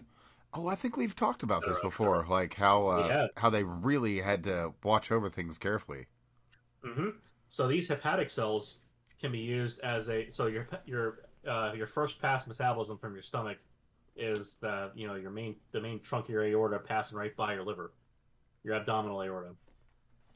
And there's the hepatic artery and the hepatic vein. So the hepatic artery, basically your all the stuff that comes out of your gut and your intestines, all that blood that came down from your heart down your abdominal aorta went past your intestines, and now it's going past your liver in the hepatic artery, or I think it's the hepatic artery. It's both of them. We'll just say it's both all the liver blood vessels. That is where the body first encounters stuff, and that's where your liver is really important as a filter. So those pretty finicky cells are so finicky because that's how humans stay alive. Oh, so they're a fantastic test bed, because that's also where a lot of drugs lose their efficacy. The bioavailability of a drug can be extremely high, but if it gets destroyed in first pass metabolism and it never gets to your fingertip where it's going to do something, then there's almost no point in taking it orally. You have to inject it. Mm-hmm. So even injectables still suffer significantly from first pass metabolism, the first circuit around the body when the liver gets a crack at it. So it's a major subject of study in medicine and medical research. Having a platform for these cells. So they would look at these cells, how things transport in them. It was really interesting work in that regard. But the idea was to produce a test bed so that you could introduce an in vitro test bed, so a petri dish test bed of the sorts, where you could introduce a small amount of your drug that you're trying to study and accurately reflect first pass metabolism of the body. So very different environments, but I talk about ripping out the entire immune system. We don't have to rip out the entire liver of a person to do this kind of thing, at least not anymore. No. You used to have, as a matter of fact, a lot of it can be simulated even now. Yeah. Oh, yeah. Matter of fact, a lot of it is simulated now. So drug discovery, you start off with simulation for your target proteins, etc., and then you move on to folding if you're going to be looking at the way a drug might interact with intracellular stuff. And then when it comes to drug optimization, after you have a known region of like an enzyme you're trying to fit something into, you can do that kind of simulation work. These are all things that are typically done with distributed projects as well. So, protein folding at home is the big one everyone seems to know. Um, but these things are used for drug discovery and medical research. But the eventually have to have it interact with a cell in a dish somewhere. And it used to be that you could that cadavers that donated their organs, quote to science, they would get cut up by medical students first, and that was largely to get the organs out that were going to be useful later. Um, Damaged or not, a quote alive but really dead liver is still going to be of use for medical research. Oh, sure. As of a few decades ago, a lot of that changed over from drug testing to cell harvesting for doing drug testing. So there are really good lines of liver cells for a wide range of applications that are now available because of that kind of research work. And so it's not just HeLa cells. As amazing as HeLa cells are, you need actual liver cells in order to test things for the liver. So the HeLa lines for hepatic cells, not always going to be what cuts it. We want to study how a drug's going to interact with the liver. We need one of the modern lines of cells. So HeLa cells are immortal. That's what's so amazing about them. This woman from forever ago, her had she not died of cancer, her body would have, like, her cells can divide infinitely. Huh. It's amazing. Yeah. So these I'll cells take that have upgrade. been Thank kept you. alive. These cells have been kept alive for a very long time. These cell lines. So the cells have been dying, but they can replicate without degrading. They are never going to have senescence, old age where they can no longer replicate. Boy, that's and both interesting. cancerous and non-cancerous cells were harvested from her. But so basically what this gets to is you have those cells with those immortal lines, which are great for fundamental research. The actual hepatic cell research that's required to make these kind of in vitro platforms requires other kinds of cells or other types of lines of cells, and those are not immortal lines, so they must be harvested at some point. So it used to be that the liver was used to do some testing, and you could check the vitals on a liver for a short period of time. That was very inefficient. Now everything of that sort of nature is done in a petri dish. It used to be that you could culture cells for a little while. What they were working on, these other people from my year, they were looking at ways to engineer. So they were chemical engineers. So looking at ways to engineer a platform that will automate testing to a certain degree. That you don't need a petri dish for the drug introduced. You can have a flow system. You can do microfluidics based off of these kind of things. So something more mechanical than organic, as it were. Like you put a sample into a machine, it does its thing, and you get an answer at the end. Yeah, Yeah, more like as that. opposed to like what we would see with some of the testing that's done with organelles and such. You'd have like fluorinated tags, not fluorinated, fluorescent tags that hang off of one end of the molecule, and you can track it, etc. But like the idea is to actually have enough of a simulation of a microcosm of the internals of a liver to get the job done. And so it was interesting that they were able to get, they're able to advance that another step forward. So we're getting to the day where personalized medicine might involve a liver biopsy at some point, and then your medicine is completely personalized from kind of that day forward. Like you just know how well a drug is going to absorb into your system, how fast it's going to break down. Well, I mean, we are actually at that point now with the Yeah. proper use of mRNA vaccines against things like cancer. We're kind of at that point. So, well, the thing with the mRNA vaccines, and I think I've explained this before a couple of times now. Like the funny thing about that is the way the story works out is a great crisis of opportunity here, where cancer cells look a hell of a lot like your normal cells. It's really hard to find antigens that the body will respond to that will not also make the body want to kill the rest of the body that are specific to cancer. Oh, sure. But we are very good at recognizing, as humans, viruses. So it is remarkably easier to teach the body with an mRNA vaccine to go after a virus than it is to teach it to go after cancer. And we have taught it to go after cancer successfully under certain trials and some experimental studies. You know, a handful of cancers can now be treated with mRNA, we think. Well treated versus just treated is kind of the question now.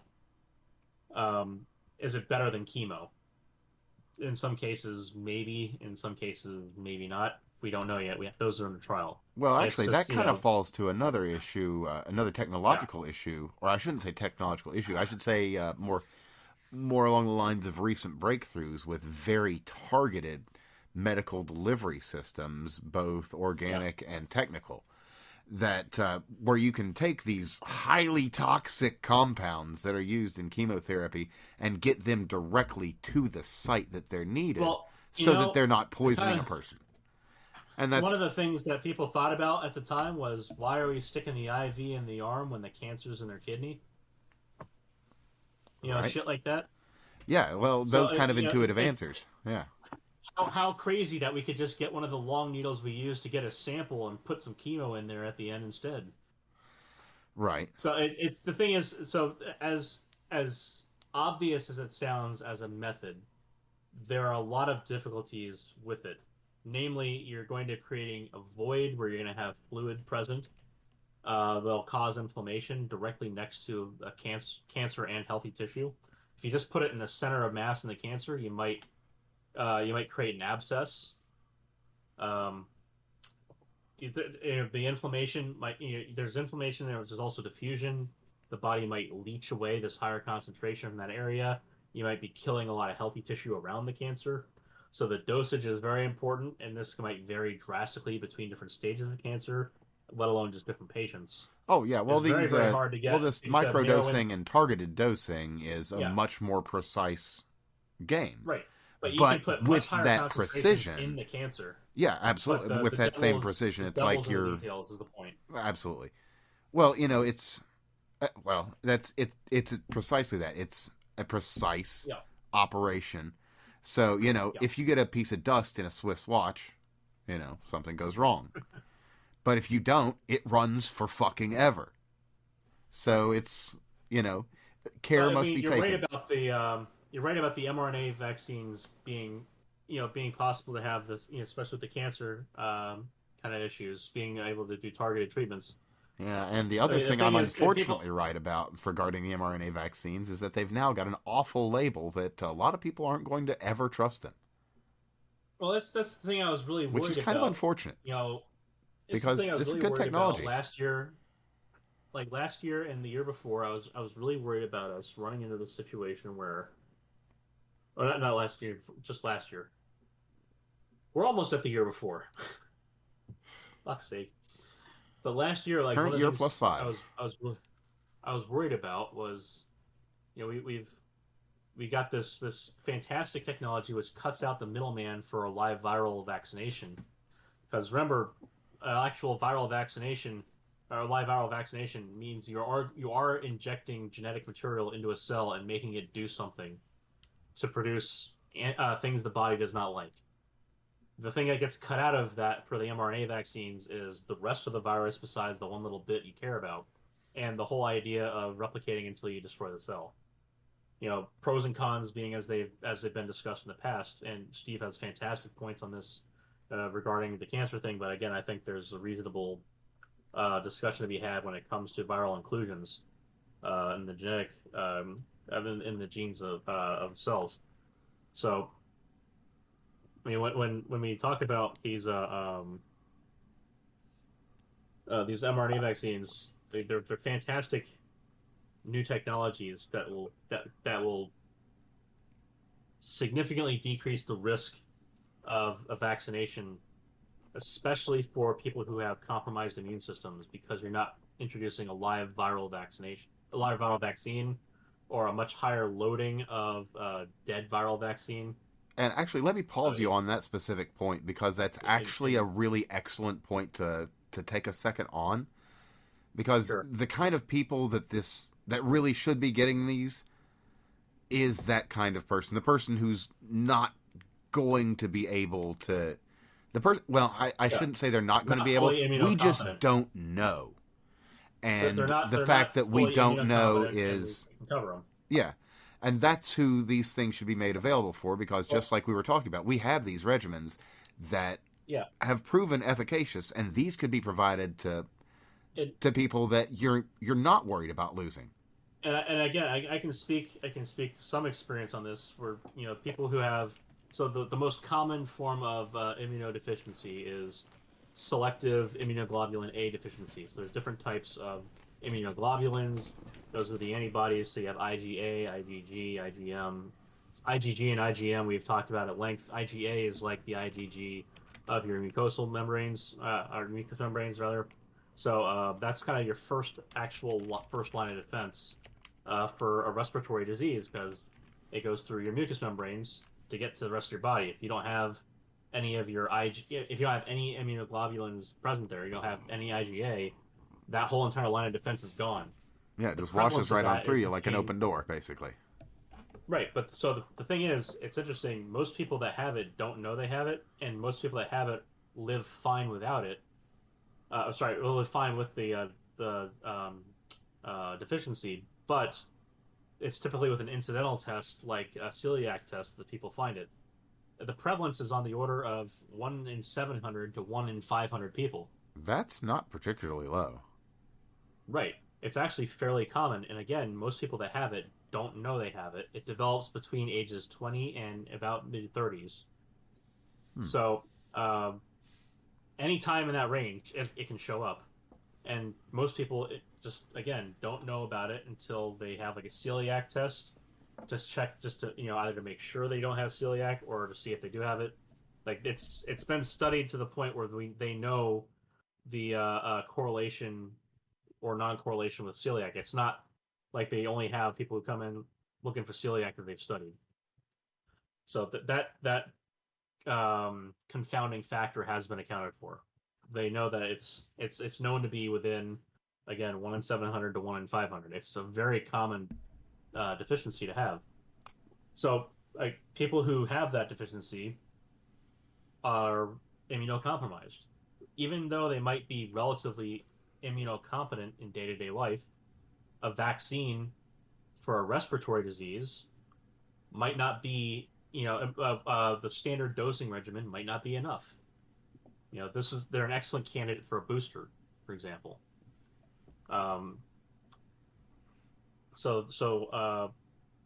These kinds of people can be covered by a vaccine that does not require the risk of a live viral infection from a similarly dosed vaccine. So a weakened viral vaccine does not require significant dosage because it can replicate. A attenuated or dead viral vaccine needs a much higher dosing because that's all you're getting in the shot. That's it. There's no more extra stuff coming out of it. The mRNA vaccine combines the best of both because you have the low risk of the dead virus because it shouldn't replicate. Now, I should say it's even better because it's not going to be a viral replication. Yeah, that's not really an accurate way of saying it because there is a replication there, but it's replication of something kind of novel and weird. But you also have the added benefit of not having the whole virus that's replicating. Like you're just not going to be producing the whole virus again. There's no chance of the actual viral infection. You can say what you will about long-term studies, even though we have long-term studies from the cancer part of things. Again, not the same exact molecules, et cetera, and I totally agree on that. But in terms of the generic side of things, we have studies on these kind of things. But again, no vaccine that's produced is in phase 2 or phase 3 trials for a year or more. It just doesn't happen. The window of utility is gone if you wait longer than that, because mutations happen, variants happen. And you know what? That's So actually every another annual, really, really good point to pause on. And we've touched on like this at about every time that smallpox, it's come up, yeah, but it's really right, worth touching on every single fucking time sure, because we're not treating the wild strain. We're not treating the alpha strain. And that's what our vaxes are for. R4, yeah. And I So pointed this out no before, like fucking surprise the efficacy is dropping like a goddamn stone. yes, The yeah, and virus again, evolves. So we're in the immune evading stage of things. What we don't want to be is at the vaccine resistant or prior immunity resistant stage of things, because that's when the efficacy drops to zero. well, We're in the and we're gray area rapid between the two. approaching that. Right, and And so if this is we why I look at said I prior said that attempts it at was this, really frustrating they've been kind of when they disastrous. said that when they said that they wanted to give out boosters. This is what was really, really frustrating me, because the boosters were supposed to be updated vaccines. They were never supposed to be Yeah, it's a a booster third of the dose or a same second dose fucking of the thing. original. It's like what? Exactly. Well, like I said, we're never going to see the wild type virus again, or in several of the original, or sorry, several of the initial variants. Yeah, We're that never going to shit's see them done and again because gone. they're all The only covered. place that exists is in laboratories now. Yeah, that's all gone now, which is great. But we've got the fucking Delta, Delta Plus, Lambda, Mu, etc. And we're getting close to the point where we're probably going to see. So while there's breakthrough infections at a high rate, the hospitalizations and deaths continue to be significantly mitigated. So there's still reason to get the vaccine at present. But once we hit vaccine resistant or prior immunity resistant, that will all change. All of that benefit goes away. So right now it's all been a delay. The boosters originally were supposed to be updated vaccines that would incorporate things like Delta. That would And probably give us the kind of immunity that the wild type virus vaccine gave us against the alpha strains and beta strains. So we should have updated our vaccines by now. And I know that there are trials going on that are supposed to be giving us probably something early next year. which of course But will be for the the way that fucking Delta, and we'll be dealing with right, whatever the fuck next year's thing will be by that time. but again, the what we the coverage of Delta will hopefully, I'm guessing similarly Well, cover this is things like another one we've Lambda. actually talked about at length too. The fact that Yeah, we got the Delta strain and how fucking lucky we got that it was the Delta that shot around the world.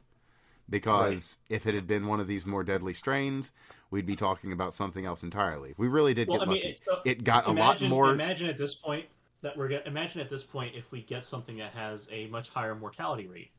I mean, and Steve's right on this, and the people have been speaking out, regardless of whatever else they say, because unfortunately the louder ones tend to say other crazy stuff too. But be that as it may, a leaky vaccine is bad. Yeah, The vaccine that we're giving out was not leaky for the wild type and for several of these variants. yeah, It the early just variants. it definitely neutralized their ability to cause symptomatic infections.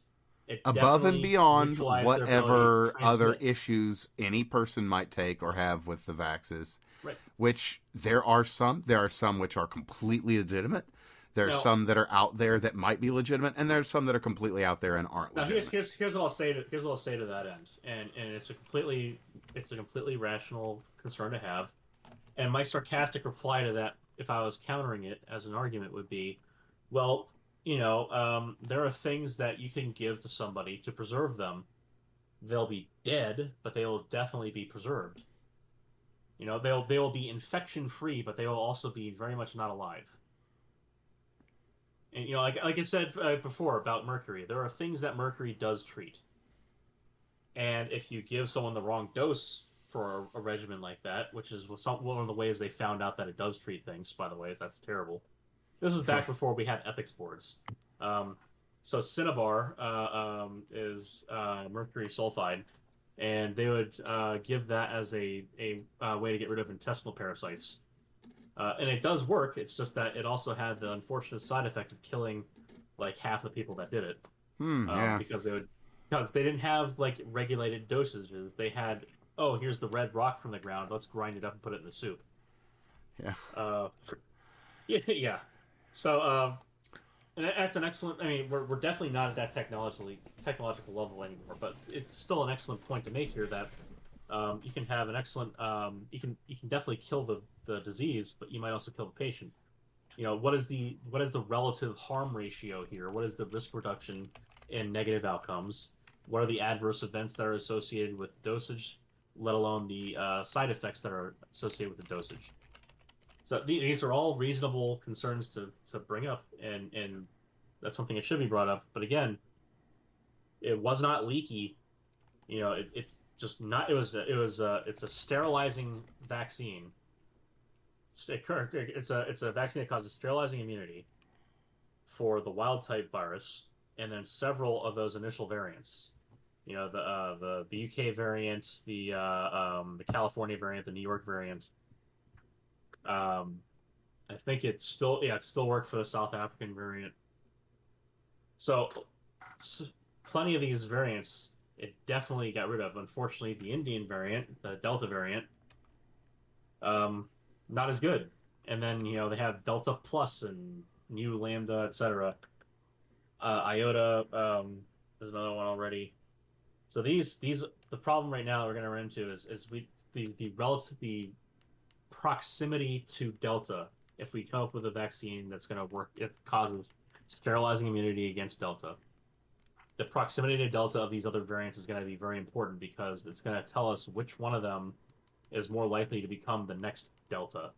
And if we can figure out which one it is going to be early enough, or we have the ability to kind of hammer in these trials fast enough, while still getting the due diligence done to know that they're safe. Like, humans are physically capable of moving around the planet faster than a virus can. This is what I was saying earlier this year, where we are physically capable of moving faster than natural selection when it comes to viruses. This is how we eradicated diseases in the past. We are physically capable of getting out there and doing things faster. This is why measles has such a low circulation volume.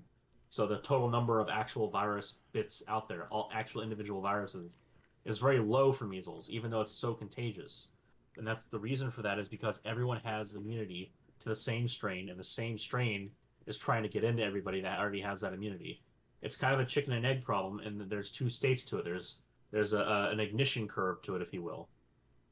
So ignition and extinction curves are very big in chemical engineering when it comes to reactor design, because the point at which a reaction takes off might be well delayed beyond the point at which a reaction might extinguish and end. So there's kind of a hysteresis. There's a region between two curves where stuff is dynamic, and it will follow one curve up and another curve down. So when we have all these variants, we have a high volume of viruses in circulation. That means there are many opportunities to make new variants that will not be able to be captured by the vaccine in the net of immunity, if you will. So what we need to do is get that circulation volume down so that the vaccines become bang for buck more effective. But I mean, if the virus does not have enough opportunities to mutate to create a new variant, then it just won't. Like for measles, eventually we might see enough infections where we do have a new strain that requires everyone to get new vaccinations. But it's evolving so slowly that the likelihood of that happening is virtually non-existent. Unless you're counting the soccer moms in California or the Somalis up there in Minnesota, where they've decided that measles is something that they'd like to bring back into American life. So that's actually one of the major worries you might have for these populations of people that don't want to take vaccines. And for what it's worth, Pfizer, Moderna, Johnson & Johnson, the entire fucking U.S. government, and about a good solid half of the healthcare industry, a little over half of the healthcare industry, have been doing everything they can to make people really not like vaccines. Yeah, like I was saying, man, they've poisoned the well on mRNA vaccines. They really have. And again, there's these needless lies. You can trust that enough of the American public is either educated or willing to be educated or will self-educate to be able to explain to the people around them what's going on with these vaccines if you just tell the fucking truth and stick to the cautious, the cautious principles required in science. And Where, above you're not all gonna else, hammer out, you're above not going to say all stupid else, shit like you'll be able to go out and do whatever you want when you get a vaccine if you're not going to be able to do it. and the most important point of all in all of this is personal choice. Everyone has to have the option. They have to be able to say no. If you can't say no, then you've fucked up really bad. People have to have the that's option. Another one. So we got rid of. So here's the thing. We got rid of a lot of diseases by not really giving people a choice. That's fair. But the way that it was done was we gave parents the choice to send their kids to a school that had certain vaccine requirements or to not do that. And it turns out that was a very effective and efficient system for doing it. And again, the person who's going to get actually vaccinated, didn't really have a choice on the matter, but a person who was educated and then legally and morally responsible for them and actually cares about their well-being, let's take note. Yeah. Well, you hope so. Well, okay, by and large. In the majority of cases, yes. So, the idea of choice, of a personal investment and care for a person who's being impacted here, the proximity is immediate. It's not some bureaucrat. It's not some dipshit in a mansion or a Congress critter. It's, a parent or the person themselves. Like, people don't realize, for example, and maybe this will actually make it something that people do more often now with influenza. I talked to you before about how interferon causes the myocarditis and pericarditis. That's the principal thing behind that, and how it's such a common thing with viral infections. And that 10% of influenza cases that present at the clinic present with myocarditis or pericarditis. That's a lowball estimate, by the way. It's that chest discomfort you get on just the left side of your chest when you get a viral infection and all your joints are aching, etc. That's myocarditis. Huh. I have never gotten that. And again, like I said, 10% of cases present in the clinic with it. The thing that's the problem is if you have it for very long periods. Now, interferon will cause muscle damage, period. Sure. The amount of muscle damage that is caused depends on how long your body is releasing it. When you have a viral infection, the interferon is released for a hell of a lot longer than if you have a vaccine that's causing that release, or you have the infection causing that release with a vaccine already having produced some prior immunity. So prior immunity of whatever source is going to decrease the amount of time the interferon is released. Because your body's other it's a innate mechanism on automatic. Your first line of defense is the unintelligent kills all approach, whereas the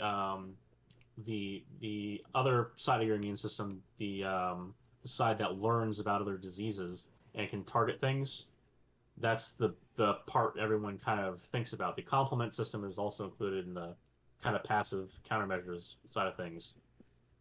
But the interferon release is a blanket thing that happens. It literally interferes with viral replication.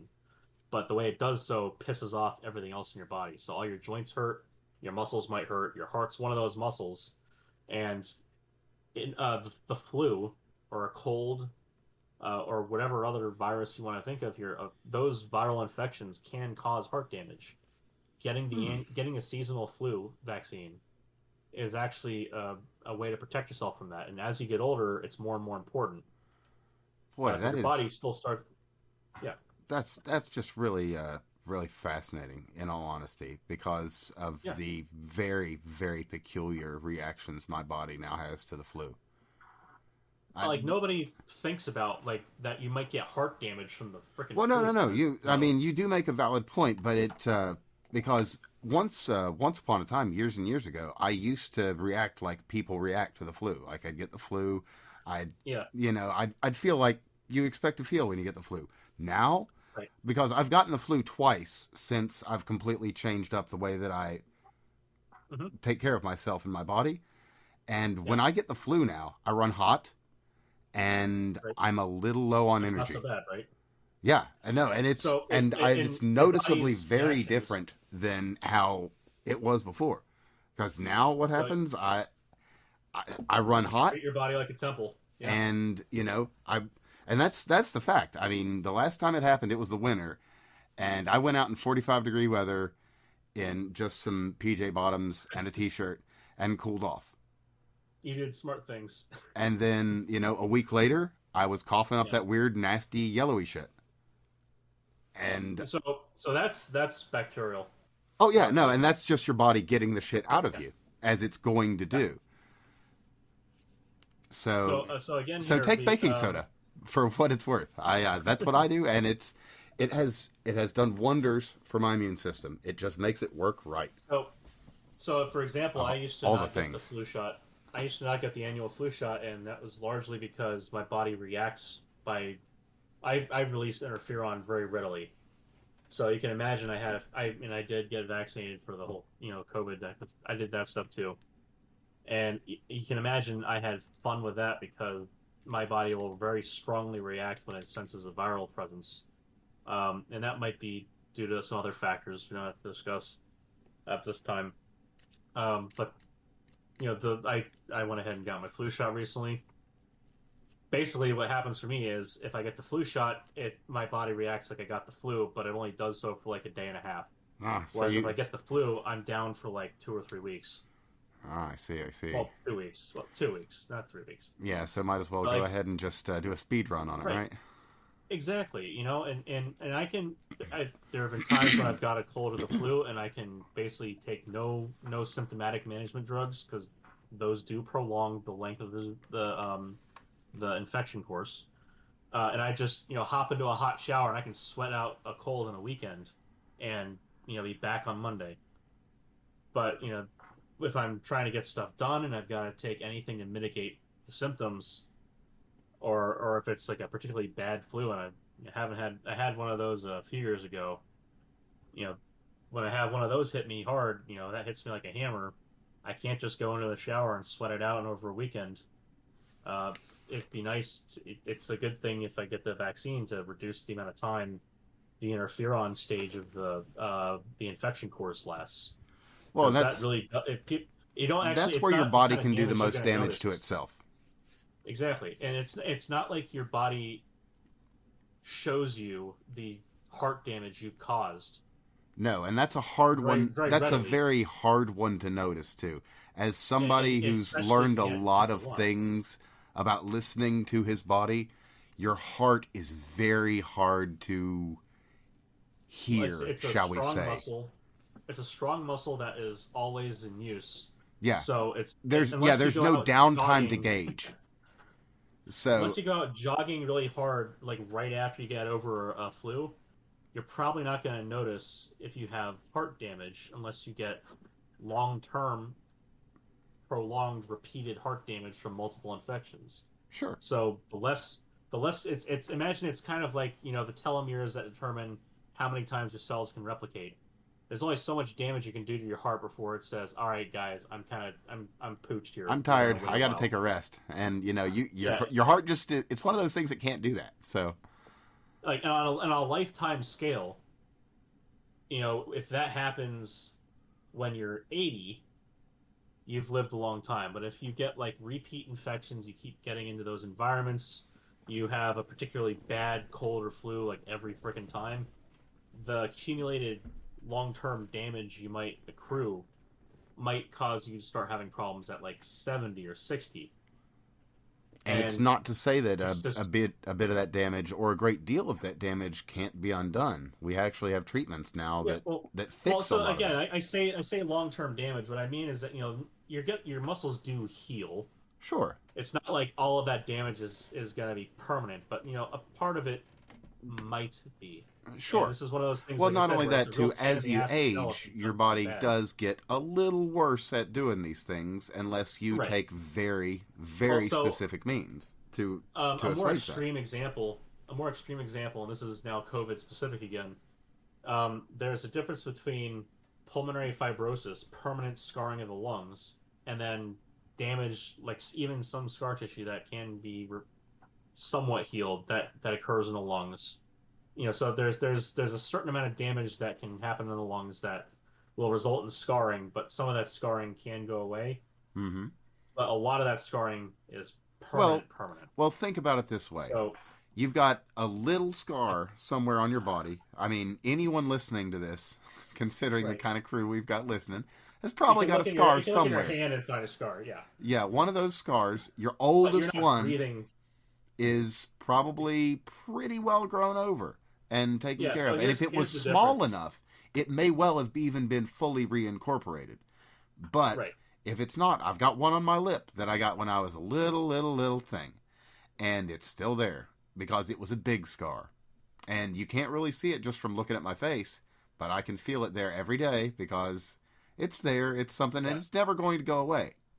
And think about that in your lungs or your heart. As you say, imagine if you're breathing through that scar, and then breathing through your skin, and anywhere you have a scar is places where you can no longer breathe. Right. Now, the surface area of your lungs is way larger than the surface area of your exterior, so that's not, the scale difference there is quite significant.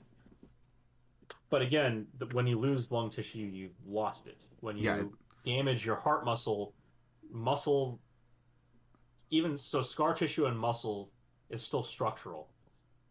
So the structural capacity of your heart hasn't diminished. The pumping action might be a little bit diminished, but your heart's, if you got a strong heart, you can take a beating before you're going to have a major heart problem. And so a lifetime of accumulated scarring of your muscle tissues will eventually add up. Sure. When that happens is going to be whenever it happens. Some very, very unfortunate people have major heart complications due to interferon release because their body just hates itself that much, frankly. And for instance, if you go to the hospital because of a COVID vaccine for myocarditis, pericarditis, the likelihood is much greater that the actual virus would have hammered you into the hospital that much faster. And you would have had that much worse of a time trying to get out of that. And the likelihood also is that if you get a cold or a flu, that you've already got chest discomfort from that because of the interferon release. Again, same molecules being released here. So the stimulated release of interferon, now, while that can vary between viruses, because it's a similar respiratory illness, similar to other components in the category, it's still probably going to be a pretty severe interferon release with other coronavirus numbers, the alpha coronaviruses that typically infect humans. Yeah, I've got to pull a little bit of a devil's advocate on this because it is fairly uncommon with this family of viri. Now, in my calling of my devil's advocacy here, I'm not exactly all that devilish because I really do kind of stand behind this position, but I have my reason for it, and that being, this came from a place, and it's not a cave, and there's a reason why it's so good at what it does and why it's so strange. Well, so here's the thing: is I think that the lab leak hypothesis in absentia of any kind of motive is the best explanation.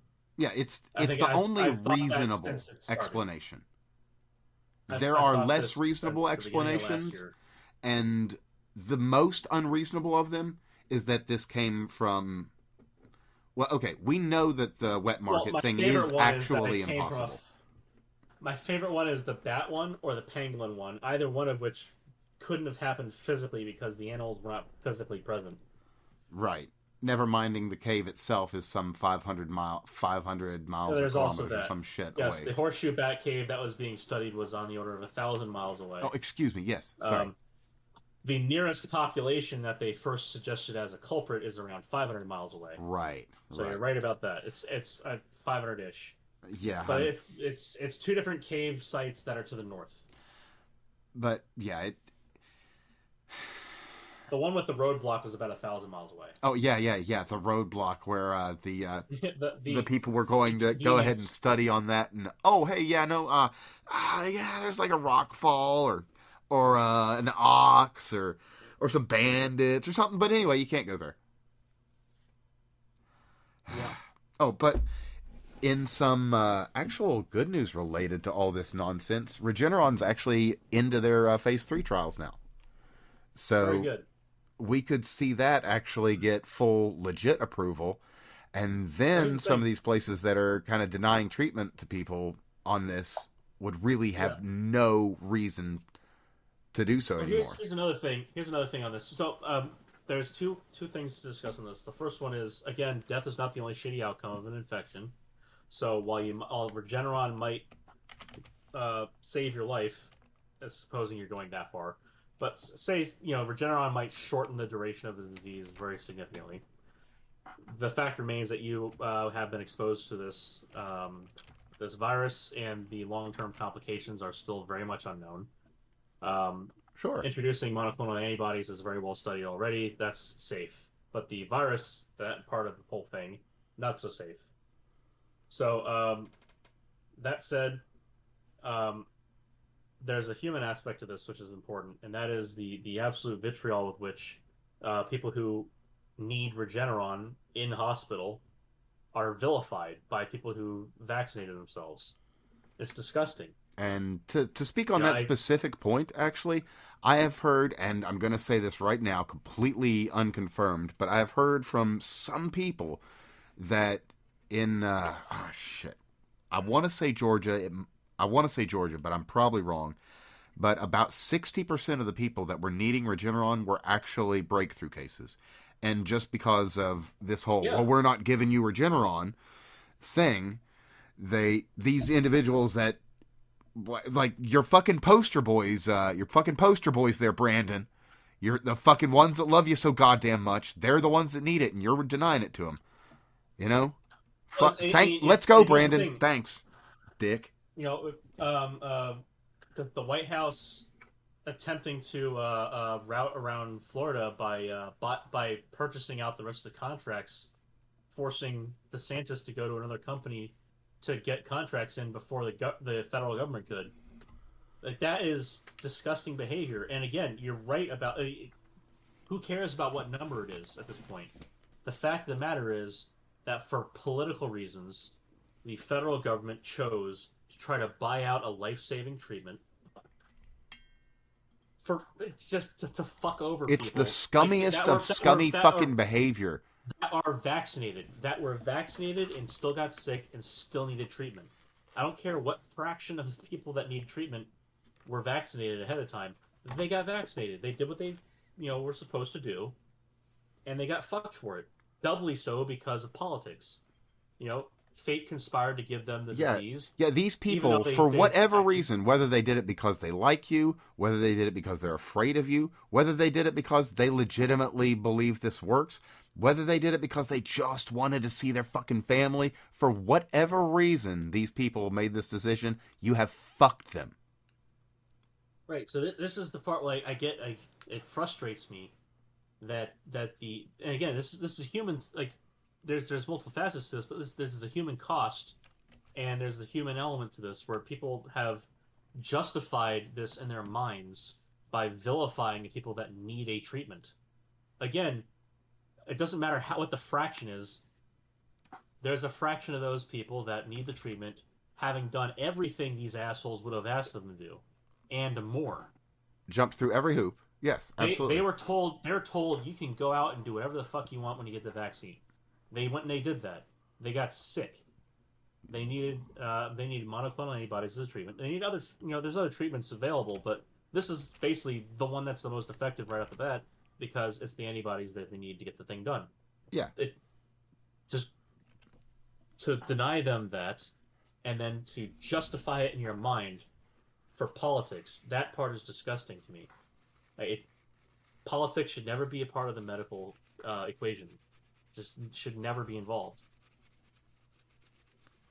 But I mean, again, this comes down to the thing where people are not taking the vaccine because Biden said it's a good idea, whereas the year before, people were not going to take the vaccine because Trump said it's a good idea.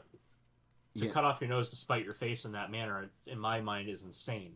I mean, at this point, I'm basically at the point where if I'm talking to somebody that's like super pro-vax, I'm just going to say, okay, well, I'm really glad that you're a supporter of the Trump vaccine, as opposed to Kamala, who told us clearly not to take it. Thank you for standing against Kamala and Joe for telling us not to take it. Thanks for supporting this vaccine that Trump made sure got out there. And people have such a fucking conniption fit over that shit. Like, again, like the thing that I'll always give people as advice at the end of the day for this is to go talk to your doctor. If you don't have a doctor, go talk to a doctor. Yes. Any just, in my opinion, is going to be colored by my biases, obviously. And I don't know your personal medical history, so I would never be able to give you a well-informed decision that you would need to hear from a physician that could go over your medical history and then determine whether or not you should be getting a vaccine. And I say the same thing about boosters. Not everybody's necessarily going to need a booster. And then you also have, the people who are lucky enough, I'd say lucky, regardless of how you feel, to have an asymptomatic exposure event after post-vaccination, who no longer need a booster necessarily because they have they have antibodies against. Or, the first line people that were infected that have got the B cells and the T cells that are just sitting there and they're able and ready to fight any of these that come up. Right. So, I mean, there's kind of levels to this here where, this fundamentally private interaction. There's a lot of nuance that we're actually covering that is desperately needed in the mainline discourse that is utterly ignored for an us versus them narrative. It is, and this is the thing where this private conversation you're supposed to be having with your doctor has been totally removed from the proper context to be a badge on your shoulder for political purposes, for petty political points. These hyper partisans out there that are willing to push human misery and justify it post hoc, so that they don't have to accept the guilt for feeling like, for being such a piece of shit. If you need the antibodies, you need the antibodies. They say, well, they should just take the vaccine. Well, it doesn't matter now. They've got the fucking disease. The vaccine only works beforehand. Yeah, and I saw. And also, you know what? Let me, as a matter of fact, I need to pause you because this is exactly where I should cut in. On that very point, we've got the studies now. If you are vaccinated and even if you're asymptomatic, you carry as much viral load as a completely unvaccinated individual. If it's in your system, it doesn't matter what vaccine you have. I'll make a point here also. The probability of transmission to people inside the home or close proximity is lower for those who've been vaccinated, but the difference between the two, and it is a statistically significant difference between them, is 25% and 38% chance. So if you're unvaccinated, 38% chance. If you're vaccinated, 25% chance. Now, the problem I have with that is that it's going to be one of those behavioral studies again, where it's not controlled in the lab. So that means there's other confounding factors, meaning that if you're someone who's vaccinated, the likelihood is inside the home, you're probably going to be in less contact with everyone else, or everyone else is going to be vaccinated, and so the likelihood of transmission is already going to be lower. So there's that. But again, on the whole, from the outside view of the home, that is a lower likelihood. It is, in fact, lower. It's just, not a whole lot lower. On that specific point, I've got something really good I want to play. And also, it's going to be kind of... And if I can make this work, it'll be a cool segment. So, I'm going to try something and see if I can make it play so that you'll hear it and so that it records. So, let me try... It's a cut from Fauci from the 80s. Oh, God. Yeah, it's going to be good. So, let me see if I can... all right, so I'm going to... I think to make this work... Oh, I fucking wish. Into the sun. But let me... I think to do this, I have to mute you and just play the thing. So let me give it a try and see if it works. I will mute myself. Oh, no. I mean, I actually have to do it in like OBS so that it doesn't capture from got it. 2 sources. So give me 1 second. I'll just go ahead and play. Well, for example, if the close contact of a child is a household contact, perhaps there will be a certain number of cases of individual who are just living with and in close contact with someone with AIDS or at risk of AIDS who does not necessarily have to have intimate sexual contact or share a needle, but just the ordinary close contact that one sees in normal interpersonal relationships. We may be starting to see. But yeah, there you go. That's the thing. I got you back on now. I think it got all that. So, holy shit! I think I can actually make that work. I can do cool shit now. Ha! Dope. He is such a complete piece of shit. That is hilarious. Yeah, it really is. I mean, oh god. I mean, this is bathhouse era, you know, but still, this is the same Fauci, you know. I mean, he's got that guy's got a lot of fucking nerve. He really, really does. How can he be so serially incorrect and promoted so heavily? On things of such fucking import, no less. Right. Like, these are literally matters of life, and these are pandemics. Literal fucking pandemics. Well, let's see. What's 30% of Africa have? Oh, yeah, the Fauci bathhouse disease. Yeah, right? They're on the fucking grid. If only we would have known how that was transmitted earlier, then maybe they wouldn't be believing down there that if they fuck a child, they can get rid of it. Yeah, that's just a horrible thing to say, but that's the way it is. Yeah, no, that's actually one of those witch doctor recipes, which, let's not decolonize science just yet, okay? Please. Again, keep in mind that the vast majority of Africans know that's not a way to cure AIDS. No, true. But there are some that do believe that, and that's horrible. Yeah. It's kind of like we have soccer moms in California that believe feeding a kid oregano oil will get rid of their cancer. Yeah. Equally embarrassing, in my opinion. One's a little less horrible than the other, but they're both pretty bad. Yeah. It's kind of a thing you weigh your cost benefit analysis there, I guess. Well, it's what's worse than a dead baby? 2 dead babies, right?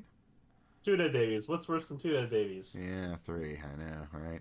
But what's worse than that? When the FBI raids Project Veritas, and then all of a sudden the New York Times starts leaking their privileged legal communications that cannot, by any other means, end up in their possession. Fancy how that got out, huh? Yeah. It'd be one thing if it was just like 5 different organizations that happened to raid what's gonna happen, though? Veritas. I can't wait for this to come up in court, though, because New York Times has active litigation with Project Veritas already. Project Veritas is already suing them for something else. They published privileged communications while in litigation. The judge is not going to be happy with them. Even if they've got a shitty judge, this is not good. And apparently the judge has been pretty decent in the whole case. Pretty fair considering. So this is ugly. This is fucking ugly. Yeah. It's fucking nuts. Yeah, it really is. I mean, the world's gone utterly mad. And in some sad news, High-Set Nuns or Hick-Et Nuts, Nuns, whatever, the place that I used to host my art has become defunct. But now I'm on Object, so it's fine. Because the blockchain is fucking awesome, and even though the place where I originally had my gallery and distributed my art is up in flames, it's already there. And it's in the people's hands that own copies, and I shouldn't say copies, I should say editions, because, terminology is kind of important in this sort of thing. Because a copy is just what you do when you right-click and save as. And feel free to go ahead and right-click and save as any of my art. Go for it. Spread it around. Tell people where you got it. I'm happy that you're doing so.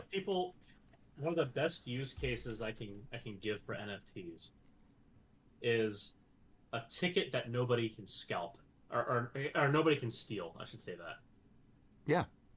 If the only the person who has the private key Yeah, the only way you can for, take that from for that someone address. is basically the same way you could only ever take the actual ticket.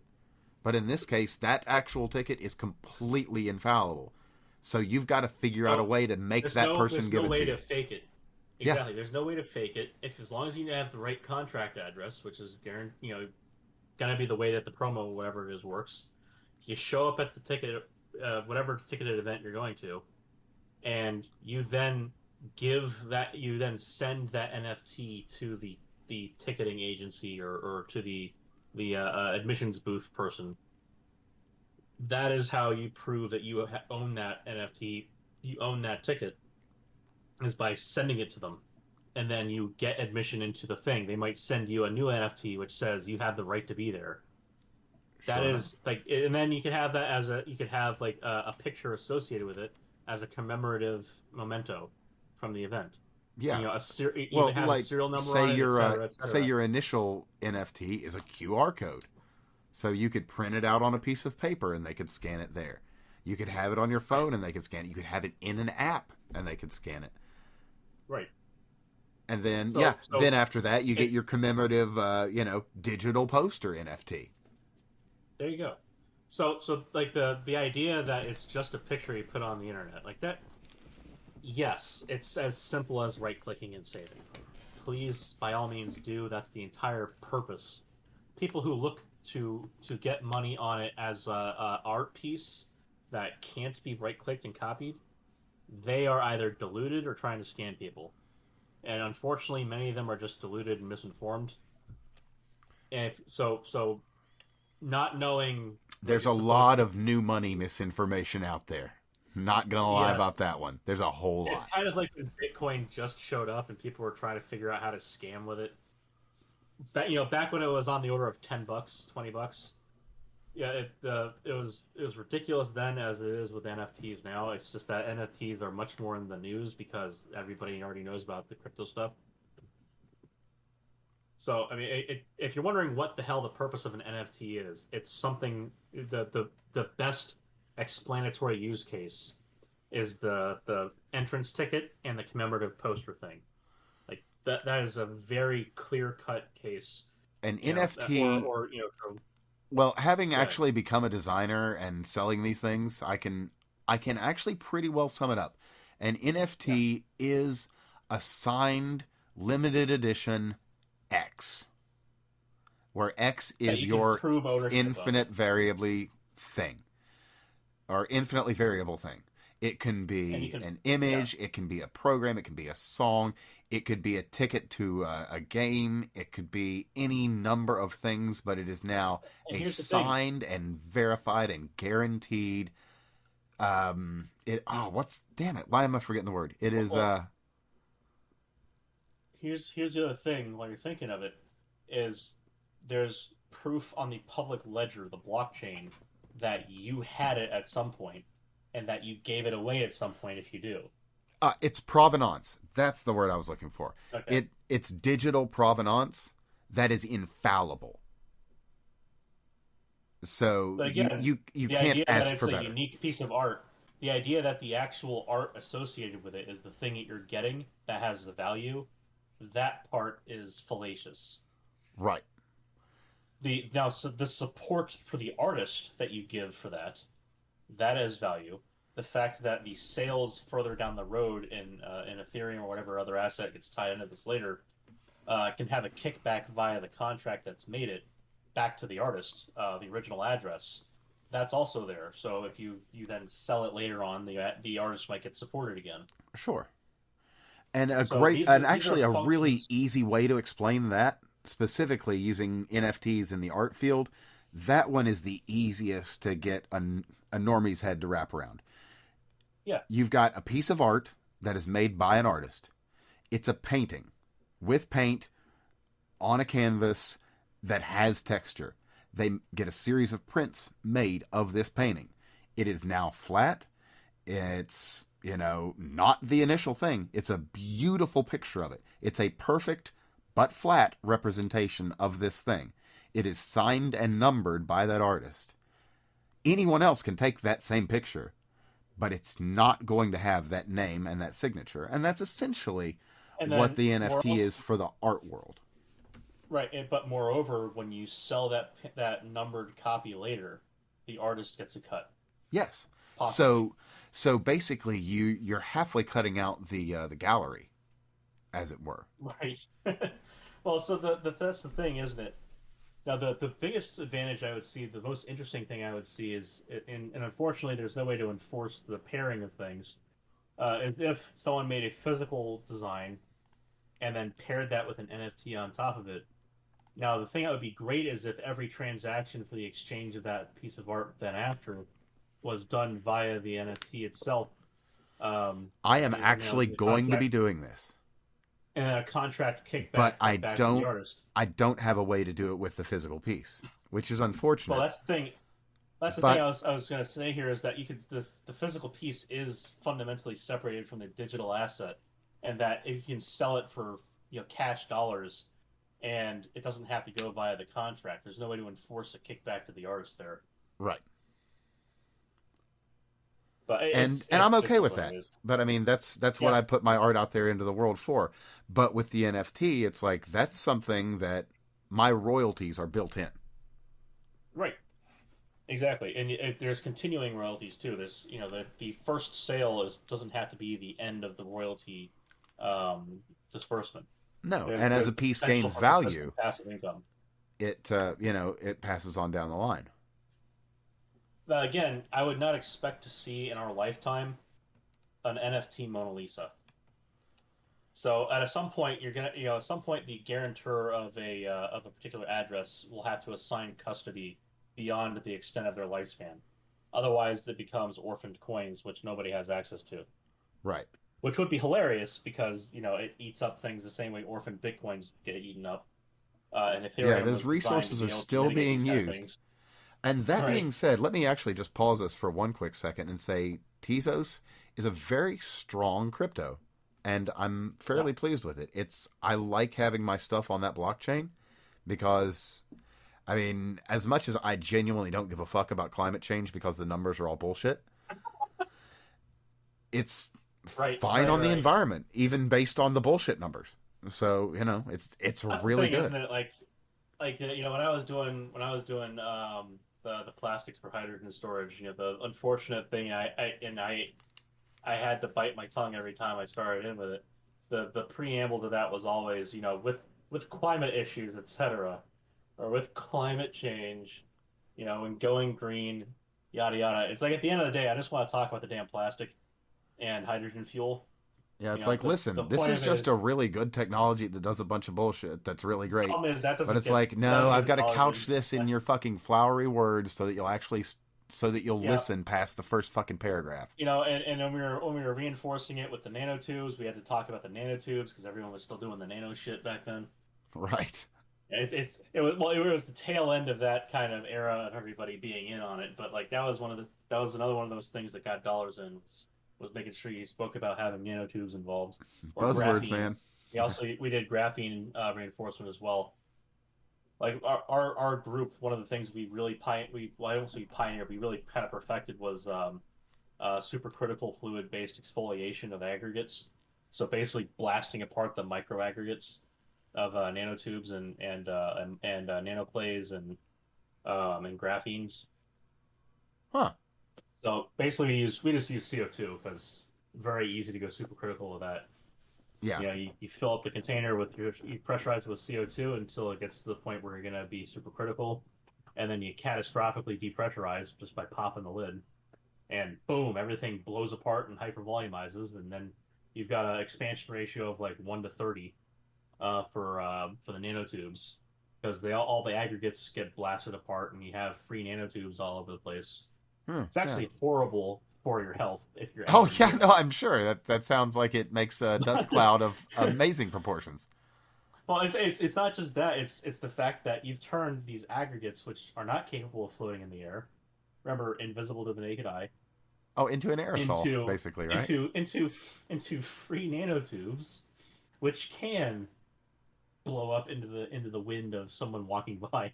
Oh, okay. So So, we had to dress up in bunny suits and the whole gamut. We used HEPA vacuums, et cetera, et cetera. oh yeah, I'm The sure, funny thing man. is, That's when I first showed up to our group, we had just come up with the SOP for safety stuff because it just come out that year or a previous year in a study that nanotubes are an accumulating irritant, are accumulating inflammatory agent in the oh body. yeah, I'm sure they put That asbestos absolutely to shame.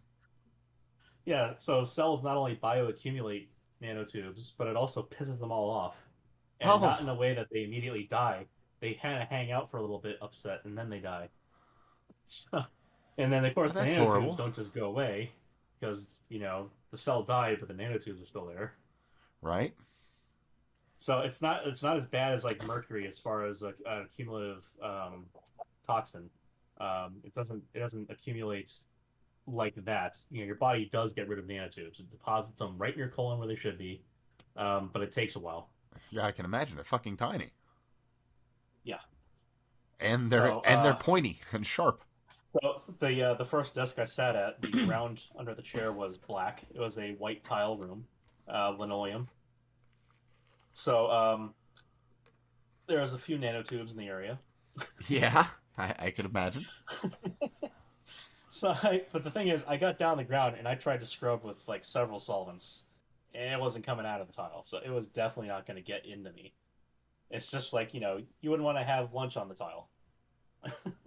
Oh yeah, no, I can only The, imagine how deeply the embedded they are in there. I mean, it's like if you've yeah ever, the front of the desk, like there was a little, about the side. If you put both your hands together and you lock your fingers together, about from wrist to wrist, there was a little section about that width and depth that was black on the front of the desk because oh that's yeah, where I mean, someone was doing sample work.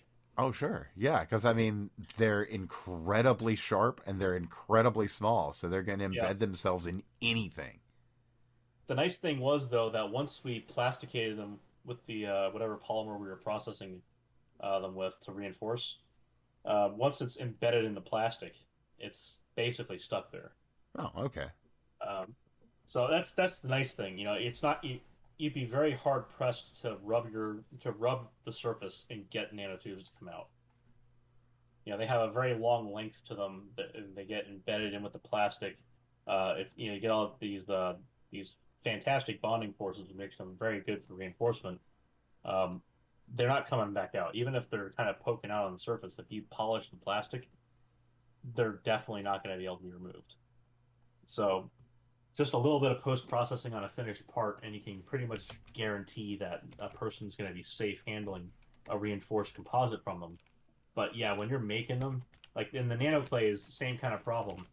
You can get something similar to borreliosis, the lung nodule and inflammation thing, Oh from yeah, I imagine nanoclay it's black inflammation. lung It's to a whole nother level. But I mean, without the cancer aspect of things, because I guess that part's not been studied enough. Oh Imagine well, yeah, I the mean it is kind of inflammation new. you might get from. I'm just to say, imagine the kind of inflammation you might get from asbestos, and the nanoclays probably approximate roughly that. The graphene I mean, it's like graphite dust. You don't want to breathe it in, blah blah blah. But it's thankfully not a nanotube. We have no idea how that bioaccumulates either, but we can guess probably like nanotubes. But if you rub graphite between your fingers, you produce graphene to some degree. And we've been using graphite for a very long time as a species. People haven't been like purposely inhaling the graphite dust very much, but you can imagine it's going to be on the order of as bad as that. Well, I would imagine it's actually Anyway, significantly better, but yeah, we've gotten off to a bit of now a that tangent. now that we've gone down that road, Yeah, but that means we're at 2:30 now, so it's probably a good time to start wrapping up here. ah, indeed it I is, think and I've got actually I should probably head out soon. So if you got ah, another story here, yeah, I've actually got one good one a feel good here. story for the end. Indeed I do. Where did I put All it? right. I hate it when I misplace a story. We had some good news out of. Oh man, who was it? It wasn't the ATF, because there's never good news out of the ATF. Wasn't good news out of YouTube because they've removed government shit. I do want to watch that Tucker Carlson docu on January 6th. I haven't had a chance to do that yet. Yeah, I've actually heard it's a really I've heard really good things well about put it. together. That'll be interesting to see how much the screaming press has to say about it as well. After I've watched it, of course. From my understanding, they're actually not talking a lot about it because. Oh, that's a mixed bag. It is. It is. Here we go. As we started with, the OSHA mandate has been knocked down again. Just to reiterate, if anybody's made it all the way this far and you missed that point. Right. But the other is that a federal judge knocked out a lawsuit that was trying to hold Armsless liable for a shooting, just as being the marketplace that sold the material. And so that's shot down. And that was a big one. So now all we're waiting for is basically the Remington-related lawsuit. And once that and Sandy Hook is resolved, if that's resolved in the favor of Remington, then all these very specific efforts against the Second Amendment will have been defeated. Yeah. And we, on top of that, have the New York case going up, and it's looking very bad for the state. And that will look potentially on the same level as Miller or Becerra decision. Oh my God, I can't wait for that part where all of a sudden they have an illegal concealed carry in state and they can't do shit about it. Yeah, we might be able to get to a national reciprocity just by de facto methods as opposed to actually having to get it done. So, some good news to close out the night. So, we lost... People aren't going to be arrested for landing in LaGuardia anymore. Oh, let us hope. Let us hope. Well, we lost Steve a little earlier in the night, so you can find him at Ratman720 just about everywhere. He's being a little bit more active these days because... a little bit. Yeah, he's, considering his options because, he's been hit with, old Joe said everybody had to get the Trump vax. So, he doesn't want to get the Trump vax. What are you going to do? You can't force his hand. So, look him up there. You can find me at that fake guy Dan everywhere except Facebook because that place is fucking weird and I don't like robot lizards. And, Craig? You can find me at CraigBob99 at most places, with a few exceptions. I'm most active on Twitter. You can find me also on Minds and very rarely on Gab. So if you can go to my link tree. It's at the same handle. The link tree URL /CraigBob99. Back to you, Evan. Yeah, that's pretty much it. So thanks for tuning in. If you've got any ideas. You want to just hop on the Discord and help us out with the show in any sort of way, or anything else for that matter? I can make invites. Yes, we can. Any one of us can invite you to the Discord, and we'd be happy to have you here to, if not listen, then just provide some ideas and sounding board to throw some of this stuff against. So thanks for tuning in, and we'll see you again soon.